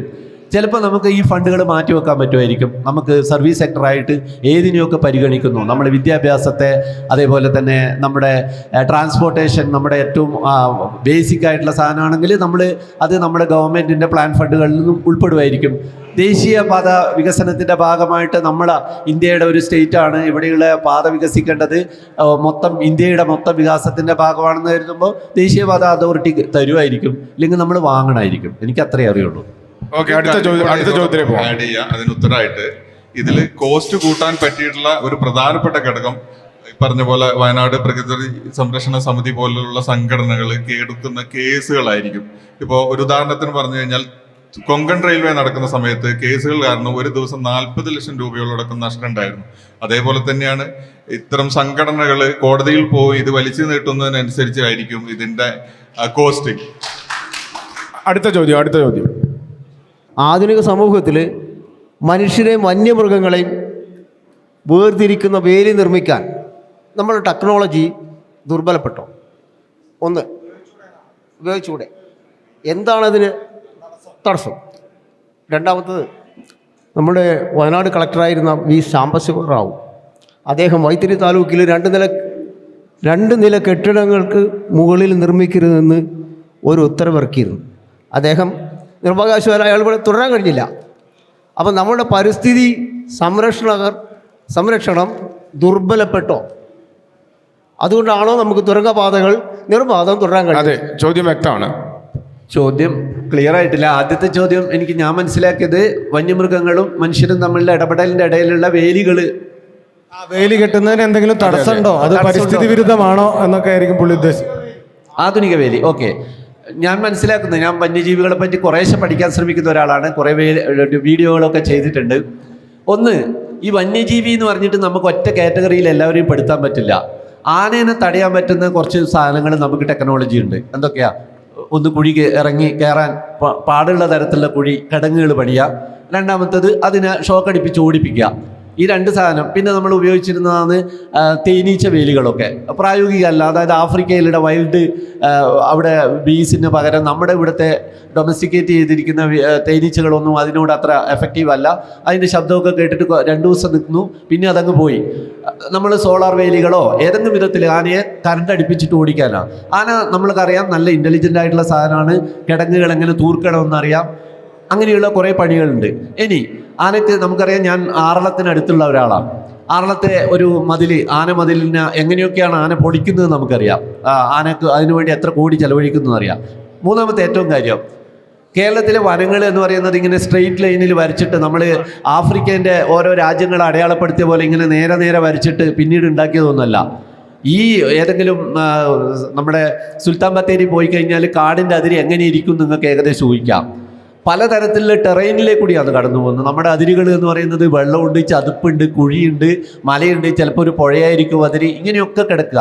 നമ്മൾ കേരളത്തിൻ്റെ കാടുകളുടെ അതിരുകൾ എന്ന് പറയുന്നത് നമുക്ക് അങ്ങനെ ഒറ്റൊരു രീതിയിൽ നമ്മൾ ഏതെങ്കിലും ഒരു സ്ഥലത്തെ കൃത്യമായിട്ട് നേരെ വേലികൾ കെട്ടാം, നേരെ കിടങ്ങുകൾ കെട്ടാം എന്ന് പറയുന്നത്. കിടങ്ങ് പറ്റാത്ത സ്ഥലമുണ്ട്, വേലി കെട്ടാൻ പറ്റാത്ത സ്ഥലമുണ്ട്, ഒക്കെയുണ്ട്. ഇനി മൂന്നാമത്തത്, ഇങ്ങനെ കെട്ടിയാലും 100% നമുക്കതിന് ഇപ്പം സൗരോർജ്ജ വേലികളോ അല്ലെങ്കിൽ ഇലക്ട്രിക് ഫെൻസോ പരിപാലിച്ചില്ലെങ്കിൽ അതിനെ കൊണ്ട് ഒരു കാര്യമില്ല. നമുക്കറിയാം, എർത്ത് ചെയ്ത് കഴിഞ്ഞാൽ പോകും. അതിന് കൃത്യമായിട്ട് ആരെങ്കിലും പരിപാലിക്കുന്ന സ്ഥലങ്ങളിൽ മാത്രമേ ഇലക്ട്രിക് ഫെൻസിങ് നടക്കുള്ളൂ. ആന എപ്പോഴെങ്കിലും പൊട്ടിച്ചു കഴിഞ്ഞാൽ ഉടനെ തന്നെ അത് നമുക്ക് മാറ്റുകയൊക്കെ ചെയ്യാൻ വേണം. ഇത് ആനയുടെ കാര്യത്തിൽ മാത്രമാണ്. അതും കേരളത്തിൽ ഇത്രയധികം നമ്മുടെ ആനകൾ ഇറങ്ങാൻ സാധ്യതയുള്ള സ്ഥലങ്ങളിൽ മാത്രമാണ്. ഇപ്പം നേരത്തെ പറഞ്ഞു ആകെ 1000 അത്രയും കിലോ സ്ഥലത്ത് മാത്രമേ ഉള്ളൂ. അത്രയും നമുക്ക് പറ്റുള്ളൂ എന്നുള്ളതാണ്. നമുക്ക് കുറച്ചും കൂടി സ്ഥലത്തേക്ക് പറ്റുമായിരിക്കും. അതിന് ആവശ്യമായിട്ടുള്ള ഫണ്ട് എന്ന് പറയുന്നത് നമ്മൾ ഈ വിചാരിക്കുന്നതിൻ്റെ വളരെ വളരെ കൂടിയതാണ്. നമ്മളെ സംബന്ധിച്ചിടത്തോളം കേരളത്തിന് പരിമിതിയുണ്ട്. ഒന്നത്. രണ്ടാമത്തത്, അടുത്ത മൃഗം നമ്മൾ കടുവയും പുലിയാണ്. കടുവയും പുലിക്കും ഈ ഫെൻസിങ്ങും നമ്മളെ കിടങ്ങും വേലിയും ഒന്നും ഒരു വിഷയമല്ല. ആ സാധനം ഏത് സ്ഥലത്തെ കൂടി പുറത്തേക്ക് ചാടും. നിലവിൽ നമുക്ക് ഈ രണ്ടെണ്ണത്തിനും അവിടെ തീർന്നു. ഇനി മൂന്നാമത്തെ ആളാണ് നമ്മുടെ വന്യമൃഗം എന്ന് പറയുന്ന പന്നി പുറത്താണ്. പന്നി ഇതിൻ്റെ പുറത്താണുള്ളത്. കുരങ്ങ് ഇതിന് ഏതിലേ കൂടി ഒരു കനോപ്പി ഉണ്ടെങ്കിൽ അത് കുരങ്ങ് പുറത്താണ്. അപ്പം നമ്മൾ വന്യമൃഗങ്ങളെ തടയുക എന്ന് പറയുന്നത് പൂർണ്ണമായിട്ടും വളരെ പ്രൂഫായിട്ട് നമുക്കൊരിക്കലും നമ്മളെ കാട്ടിൽ നിന്ന് ഒരു മൃഗവും നമ്മുടെ മനുഷ്യവാസ സ്ഥലങ്ങളിലേക്ക് എത്തിക്കുക എന്ന് പറയുന്നത് അപ്രായോഗികമാണ്. ഒരു കാലത്തും നടക്കാത്തതാണ്. നമുക്ക് 100% അങ്ങനെ പ്രൂഫായിട്ട് നമുക്ക് ചെയ്യാൻ പറ്റില്ല. ഓക്കെ, നമുക്ക് അടുത്ത ചോദ്യത്തിലേക്ക് പോകാം. ഹലോ, സാറിനോടാണ് ചോദ്യം. അത് ഞാൻ മനസ്സിലാക്കിയ അദ്ദേഹത്തിൻ്റെ ചോദ്യം അതെന്താ പരിമിതി എന്നല്ലേ? അതല്ലേ ഈ ഫെൻസ്? ഒന്ന്, കേരള സർക്കാർ ഒരു 1100 കോടി രൂപയുടെ ഒരു പ്രോജക്റ്റ് കേന്ദ്ര സർക്കാരിൻ്റെ മുന്നിൽ അവതരിപ്പിച്ചിരുന്നു. ഈ പ്രശ്നങ്ങൾ, ഈ പറയുന്ന അതിർത്തി, അപ്പോഴും ഈ പറയുന്നതാണ് ശരി. എല്ലാ ഇടങ്ങളും കാടെന്ന് പറയുന്നത് നമ്മൾ ഒരിടത്ത് അവസാനിക്കുന്ന എൻ്റെ വസ്തുവിൻ്റെ അതിർത്തി പോലെ അവസാനിക്കുന്ന ഒന്നല്ലല്ലോ കാട്. അത് ബഫർ സോൺ, ഇങ്ങനെയാണ് എൻ്റെ രീതി. എങ്കിലും ഈ പ്രശ്നങ്ങൾ പരിഹരിക്കാൻ റാപ്പിഡ് ഫോഴ്സ്, പുതിയ ടെക്നോളജി ഉപയോഗിക്കൽ, പരമാവധി ഇടങ്ങളിൽ ഈ പറയുന്ന സോളാർ ഫെൻസിങ്, ഡ്രോണുകൾ, ഇതൊക്കെ വേണ്ടിയുള്ളൊരു പദ്ധതി സംസ്ഥാന സർക്കാർ കേന്ദ്ര സർക്കാരിന് അവതരിപ്പിച്ചിരുന്നു. അത് എങ്ങും എത്തിയിട്ടില്ല. സംസ്ഥാന സർക്കാരിന് ഈ വിഷയത്തിലുള്ള താല്പര്യക്കുറവ് മനസ്സിലാക്കാൻ കഴിഞ്ഞ ബജറ്റിൽ അവരാകെ ഇതിനു വേണ്ടി മാറ്റിവെച്ചത് 50 കോടി രൂപ മാത്രമാണ്. അപ്പോൾ ഈ കാര്യങ്ങളിൽ സർക്കാരിൻ്റെ ഒരു പിടിപ്പുകേട്. മറ്റൊന്ന്, ഞാൻ പറഞ്ഞല്ലോ, വനത്തിൻ്റെ കാര്യം. ഇപ്പോൾ ഉദാഹരണം നിങ്ങൾ ആസാമിലെ ഒരു സംഘടന, ഒരു NGO, അവരെന്താ ചെയ്തതെന്ന് വെച്ചാൽ, അവിടെ വലിയ പ്രധാനപ്പെട്ട പ്രശ്നങ്ങൾ 3-4 ജില്ലകളിൽ ഭയങ്കര ശക്തമായ പ്രശ്നങ്ങളുണ്ടായിരുന്നു. അവിടെ ഈ കാണ്ടാമൃഗത്തിൻ്റെയും പ്രശ്നമുണ്ടായിരുന്നു. അവരെന്താണെന്ന് ചോദിച്ചാൽ, അവർ ബോധപൂർവമായി അവർ പഴയ കാലത്ത് ആസാം വിമോചന സമരമൊക്കെ നടത്തിയ തീവ്രവാദ ഗ്രൂപ്പുകളായിരുന്നു. അവർ കാടിനുള്ളിൽ വളരെ ഗൗരവതരമായി ഏതാണ്ട് എത്രയോ കിലോമീറ്ററുകളോളം ഈ ആനയെ പോലുള്ള ജീവികൾക്ക് ഭക്ഷിക്കാൻ യോഗ്യമായ പഴവർഗ്ഗങ്ങളുള്ള മരങ്ങളും ചെടികളും നട്ടുപിടിപ്പിച്ചു. എന്ന് മാത്രമല്ല, അതിൻ്റെ അതിർത്തിയിൽ നെൽപ്പാടങ്ങളാണെങ്കിൽ ഒരു പ്രത്യേക ഭാഗം വരെയുള്ള നെൽപ്പാടങ്ങൾ ഈ ആനയ്ക്ക് ഇറങ്ങി നെല്ല് പറിച്ച് തിന്നാനും ഈ ചെളിയിൽ കളിക്കാനും സൗകര്യമൊരുക്കി. പിന്നീടുള്ള ഭാഗം അവരെന്ത് ചെയ്തു? ചെറിയ തരത്തിലുള്ള ഒരു കനാൽ പോലെ നിർമ്മിച്ചു. ഞാൻ പറഞ്ഞു വന്നത്, ഇത്തരം കാര്യങ്ങളെ സയൻറ്റിഫിക്കായി മാത്രമേ അപ്രോച്ച് ചെയ്യാൻ കഴിയൂ. ഇപ്പോൾ നമ്മൾ ആഗ്രഹിക്കുന്നത് വളരെ വൈകാരികമായിട്ടാണ്. ആന എൻ്റെ വീട്ടിലെ എൻ്റെ കുഞ്ഞിനെ കൊന്നാൽ തീർച്ചയായും ആനയെ വെടിവെച്ച് കൊല്ലണമെന്ന് ഞാൻ പറയും. പക്ഷേ അതിനുള്ള സാഹചര്യങ്ങൾ ഒഴിവാക്കപ്പെടാൻ നോക്കൂ. സാങ്കേതികവിദ്യ ഡ്രോണുകൾ ഉപയോഗിച്ചുള്ള ശബ്ദരഹിത ഡ്രോണുകൾ ഉപയോഗിച്ചുകൊണ്ട് 10 കിലോമീറ്ററിനുള്ളിൽ ഈ ജീവി എവിടെയുണ്ട് എന്ന് കൃത്യമായി ഓരോ ഗ്രാമത്തെയും അറിയിക്കാൻ കഴിയുന്ന സാങ്കേതിക വിദ്യ. നിങ്ങൾ റോക്കറ്റ് വിടുന്നതിനെ പറ്റി മാത്രമാണല്ലോ സംസാരിക്കുന്നത്, അതിനെപ്പറ്റി നമുക്ക് ചെയ്യാൻ കഴിയും. ഇപ്പോൾ സാങ്കേതികവിദ്യ ഉപയോഗിച്ചുകൊണ്ടും കാടിൻ്റെ ഉൾക്കരുത്ത് വർദ്ധിപ്പിച്ചുകൊണ്ടും അപ്പോഴും പുറത്തു വരുന്ന ജീവികളെ, അപകടകരമായ ജീവികളെ കൈകാര്യം ചെയ്യും. അത് ആ സാഹചര്യം അനുസരിച്ച്. കടുവയെപ്പോലുള്ള പ്രശ്നം, കടുവ പ്രായമെത്തിയ കടുവ അതിൻ്റെ വേട്ടശക്തി നഷ്ടപ്പെടുമ്പോഴാണ് പെട്ടെന്ന് ആടിനെയും മനുഷ്യനെയും പിടിക്കാൻ താഴേക്ക് ഇറങ്ങുന്നത്. ഇപ്പോൾ പിന്നെ ശ്രീലങ്കയെ പറ്റി പറഞ്ഞുകൊണ്ട് പറയുകയാണ്. ശ്രീലങ്കയിൽ ഒരു ഹെറിറ്റേജ് സെൻ്ററുണ്ട്, പ്രായമുള്ള ആനകളെ സംരക്ഷിക്കാനുള്ള ഒരു ഹെറിറ്റേജ് സെൻ്റർ. അങ്ങനെ പ്രായമെത്തിയ വേട്ട ചെയ്യാൻ പ്രാപ്തി നഷ്ടപ്പെട്ട ഈ കാർണിവോറസായ ജീവികളെ നിങ്ങൾക്ക് ഒരു ഒരു ഒരു ഒരു സെൻറ്ററിൽ താമസിപ്പിക്കാൻ കഴിയുന്ന പരീക്ഷണങ്ങൾ നടത്താൻ കഴിയും. ഇത്തരം കാര്യങ്ങളിലൊന്നും സർക്കാരിന് താല്പര്യമില്ല. മനുഷ്യർ ആക്രമിക്കപ്പെടുന്നു, അവർ തെരുവിലിറങ്ങുന്നു, അവർ ആവശ്യപ്പെടുന്നു കാട്ടിലുള്ള ജീവികളെയൊക്കെ കൊലപ്പെടുത്തണമെന്ന്. അത് ആർക്ക് സൗകര്യമാണ്? ഈ കാട് മൊത്തത്തിൽ സ്വകാര്യവൽക്കരിക്കാൻ താല്പര്യപ്പെടുന്ന സർക്കാരിനും കോർപ്പറേറ്റുകൾക്കും സൗകര്യമാണ്. നിങ്ങൾക്കറിയാമല്ലോ, ലോകത്തിലെ ഏറ്റവും വലിയ പ്രകൃതി സ്നേഹി എന്ന് പറയുന്നത് നമുക്കറിയാവുന്ന അംബാനിയുടെ ഒരു മകൻ ആണ്. അയാളാണ് ലോകത്തിലെ ഏറ്റവും വലിയ പ്രകൃതി സ്നേഹി. അയാളാണ് ആനകളെ മൊത്തം സംരക്ഷിക്കുന്നത്. അതുകൊണ്ട് ഈ നിലപാടിന് പകരം സയൻറ്റിഫിക്കായ നിലപാട് വേണം. അത് കാടുകളുടെ കരുത്ത് വർദ്ധിപ്പിക്കാൻ വേണം. കാടുകളിൽ നിന്ന് പുറത്തു വരുന്ന മൃഗങ്ങളെ സയൻറ്റിഫിക്കായി ഒറ്റപ്പെടുത്തി അകത്തേക്ക് കൊണ്ടുവരാനുള്ള സാങ്കേതിക വിദ്യകൾ ഉപയോഗിക്കുന്ന കാര്യത്തിൽ നമ്മൾ ഒരു താല്പര്യവും കാണിക്കുന്നില്ല. ഓക്കെ, അടുത്ത ചോദ്യത്തിലേക്ക് പോവാം. ഒരു കാര്യം, ഹലോ, അനിൽ സാറിനോടാണ്. അനിൽ സാർ ഫസ്റ്റ് ഈ തുരങ്കപാതയെ പറ്റി പറഞ്ഞല്ലോ, വയനാട്ടിലെ ട്രാഫിക്കിന് ഏറ്റവും അധികം ട്രാഫിക്കിന് കാരണമുള്ള ടൂറിസ്റ്റുകളാണെന്നുള്ളത്. പക്ഷെ അത് വളരെ ഒരു തെറ്റായിട്ടുള്ള കാര്യമാണ്. ഇപ്പം നമ്മൾ വയനാട് ഈ ചുരത്തിനെ സംബന്ധിച്ച് നോക്കുകയാണെങ്കിൽ, ചുരം ഏറ്റവും അധികം യൂട്ടിലൈസ് ചെയ്യുന്ന, ഏറ്റവും അധികം ബ്ലോക്കുകൾ ഉണ്ടാക്കുന്നത് അവിടെയുള്ള ചരക്ക് ഗതാഗതമാണ്. അതായത് ലോറികളിലും മറ്റും ഗുഡ്സ് കൊണ്ടുപോകുന്നത്, അത് ഉപയോഗിക്കുന്നത് താഴെയുള്ള അതായത് 2 സംസ്ഥാനങ്ങൾ തമ്മിൽ കണക്ടിവിറ്റി ഉള്ളതുകൊണ്ടാണ്. അതാണ് ഒന്നാമത്തെ ബ്ലോക്ക്. നമ്മൾ ബ്ലോക്ക് കഴിഞ്ഞ ഒരു 10 ദിവസത്തെ, ഒരു 10 വർഷത്തെ ബ്ലോക്ക് ഉണ്ടാക്കി നോക്കിയാൽ ഏറ്റവും 1-ാം നമ്പർ ബ്ലോക്ക് ഉണ്ടാക്കുന്നത് ചരക്ക് ഗതാഗതമാണ്. 2-ാം നമ്പർ ബ്ലോക്ക് ഉണ്ടാക്കുന്നത് ഇവിടെയുള്ള പബ്ലിക് ട്രാൻസ്പോർട്ടുകൾ, അത് ബസ്സുകൾ കുടുങ്ങിയിട്ടാണ് 2-ാമത്തെ ബ്ലോക്ക് ഉണ്ടാവുന്നത്. അപ്പോൾ സാറ് പറഞ്ഞ ഈ ടൂറിസ്റ്റുകളെ മൊത്തം ബസ്സിൽ കയറ്റി കൊണ്ടുവരാന്ന് പറഞ്ഞാൽ ഇതും ഈ ബസ്സുകളും ചരക്ക് ഗതാഗതമാണ് ഏറ്റവും അധികം ബ്ലോക്ക് ഉണ്ടാക്കുന്നത്, കാറുകളല്ല.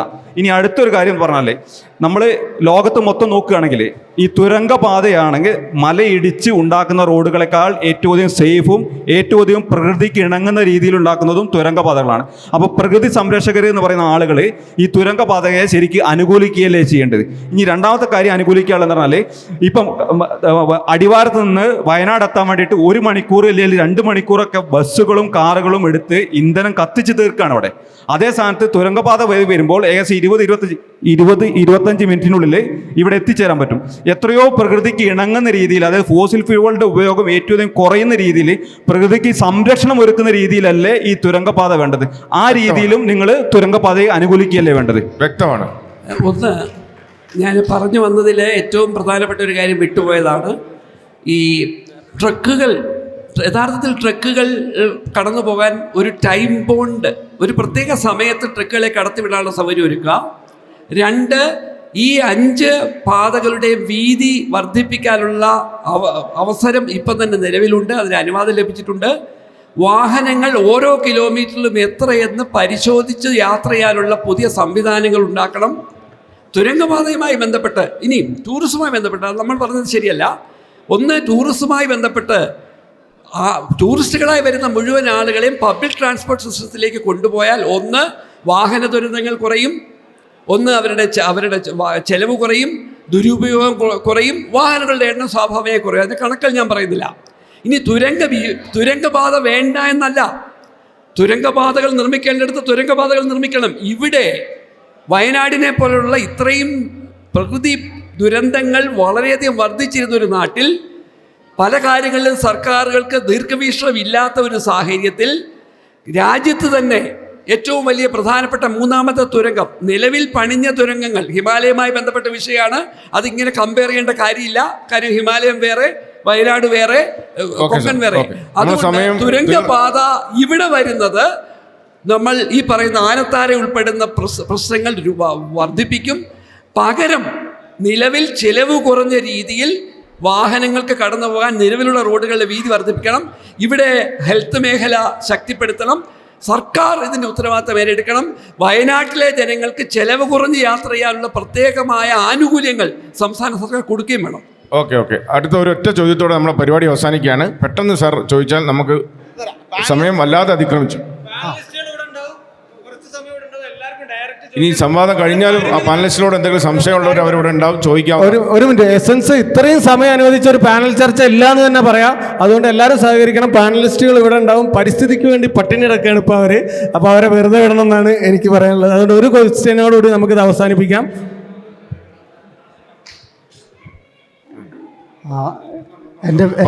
എൻ്റെ പേര് ബഷീർ ആനന്ദ് ജോൺ എന്നാണ്.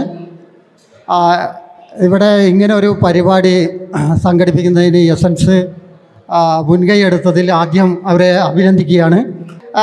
എൻ്റെ അടുത്ത് തന്നെ ഇവിടെ പാനലിൽ പങ്കെടുത്തുകൊണ്ട് സംസാരിക്കാമോ എന്നൊക്കെ ചോദിച്ചു. ഞാൻ പറഞ്ഞു ഇങ്ങനെ ഡിബേറ്റ് നടത്താനൊന്നും ഞാൻ പ്രാപ്തി ആയിട്ടില്ല, അതുകൊണ്ട് ഞാൻ ആളെ തരാം എന്ന് പറഞ്ഞിട്ടാണ് നമ്മുടെ തിരുവനന്തപുരത്ത് നിന്നുള്ള ഗ്രീൻ റിപ്പോർട്ടർ എന്ന് പറഞ്ഞ ചാനൽ നടത്തുന്ന നമ്മുടെ EP അനിൽ സാറിനെ നിർദ്ദേശിച്ചത്.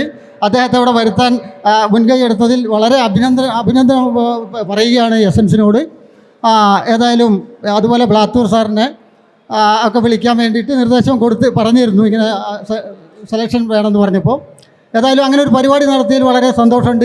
ഈ കാര്യം വളരെ പ്രസക്തമായ വയനാട്ടിൽ നിരന്തരം നടത്തേണ്ട, ഇനിയും നടത്തേണ്ട ഒരു കാര്യമാണെന്നും പിന്നെ യാസിന് അഭിപ്രായമുണ്ട്. അതിൽ വളരെ സന്തോഷമുണ്ട്.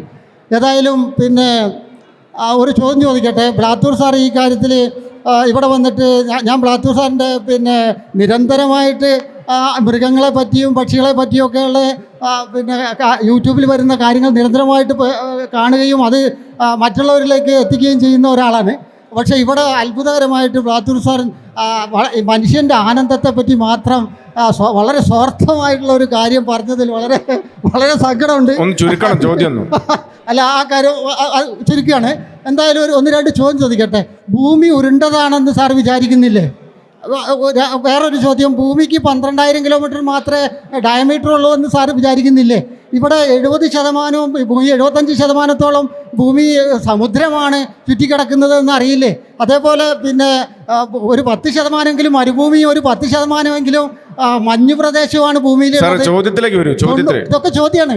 ഇതൊക്കെ സാർ കരുതുന്നുണ്ടോ എന്നാണ് എനിക്കറിയേണ്ടത്. അതായത് ഭൂമിയുടെ 3/4 ഭാഗമല്ല, ഭൂമിയുടെ 95%-ലേറെ 97% അത്രത്തോളം മനുഷ്യവാസ യോഗ്യമല്ലാതെയാണ് കിടക്കുന്നതെന്ന് സാറിന് അറിയുന്ന കാര്യമല്ലേ? അവിടെ ഈ കാടുകൾ ഭൂമി ഉരുണ്ടതായതുകൊണ്ട് തന്നെ ഈ ട്രോപ്പിക്കൽ റീജിയണിൽ മാത്രമാണ് ജൈവവൈദ്യം നിറയെയുള്ള ഈ പിന്നെ എന്താ പറയുക മഴക്കാടുകൾ, അതുപോലുള്ള കാടുകൾ, നിത്യഹരിത വനങ്ങൾ, ഇതുപോലുള്ള സാധനങ്ങളെല്ലാം ഈ പിന്നെ ട്രോപ്പിക്കൽ റീജിയണിൽ മാത്രമാണുള്ളത്. അത്തരം പ്രദേശത്തിൽ ഒന്നാണ് വയനാട്, അല്ലെങ്കിൽ അത്തരം പ്രദേശത്തിൽ ഒന്നാണ് കേരളം. അതുപോലുള്ള കാര്യങ്ങളൊക്കെ സാറിന് അറിയുന്നതല്ലേ?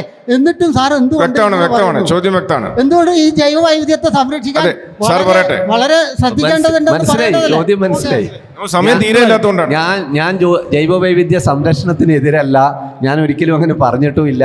ഞാൻ ജീവികളെ പറ്റി കൂടുതലായിട്ട് പഠിക്കാൻ ആഗ്രഹിക്കുകയും അവയെ സാധാരണക്കാരിൽ കൂടുതലായിട്ട് അത് എത്തിക്കാൻ വേണ്ടി കുറേ വർഷമായിട്ട് ശ്രമിക്കുന്ന ഒരാളാണ്. പക്ഷേ ഞാൻ വീണ്ടും പറയുന്നു, എൻ്റെ മുന്നിൽ ഭൂമിയിലെ അവസാനത്തെ കടുവ, ഗർഭിണിയായ കടുവ അത് വരികയും എൻ്റെ മുമ്പിലുള്ള ഏതോ ഒരു കുട്ടിയെ, ഒരു നാടോടി എന്ന് നിങ്ങൾ പറയുന്ന ഒരാളുടെ, അല്ലെങ്കിൽ അങ്ങനെയുള്ള ഒരാളുടെ കുട്ടിയെ കടിക്കുന്ന ഒരു അവസരം എത്തുകയും അതിനെ ഒരു വിധത്തിലും എനിക്ക് രക്ഷിക്കാൻ പറ്റില്ല, കുട്ടിയെ രക്ഷിക്കാൻ പറ്റില്ല എന്ന് കരുതുകയും എൻ്റെ കയ്യിൽ ഒരു തോക്കുണ്ടാവുകയും ചെയ്താൽ ഞാൻ വെടിവെച്ച് കൊല്ലും.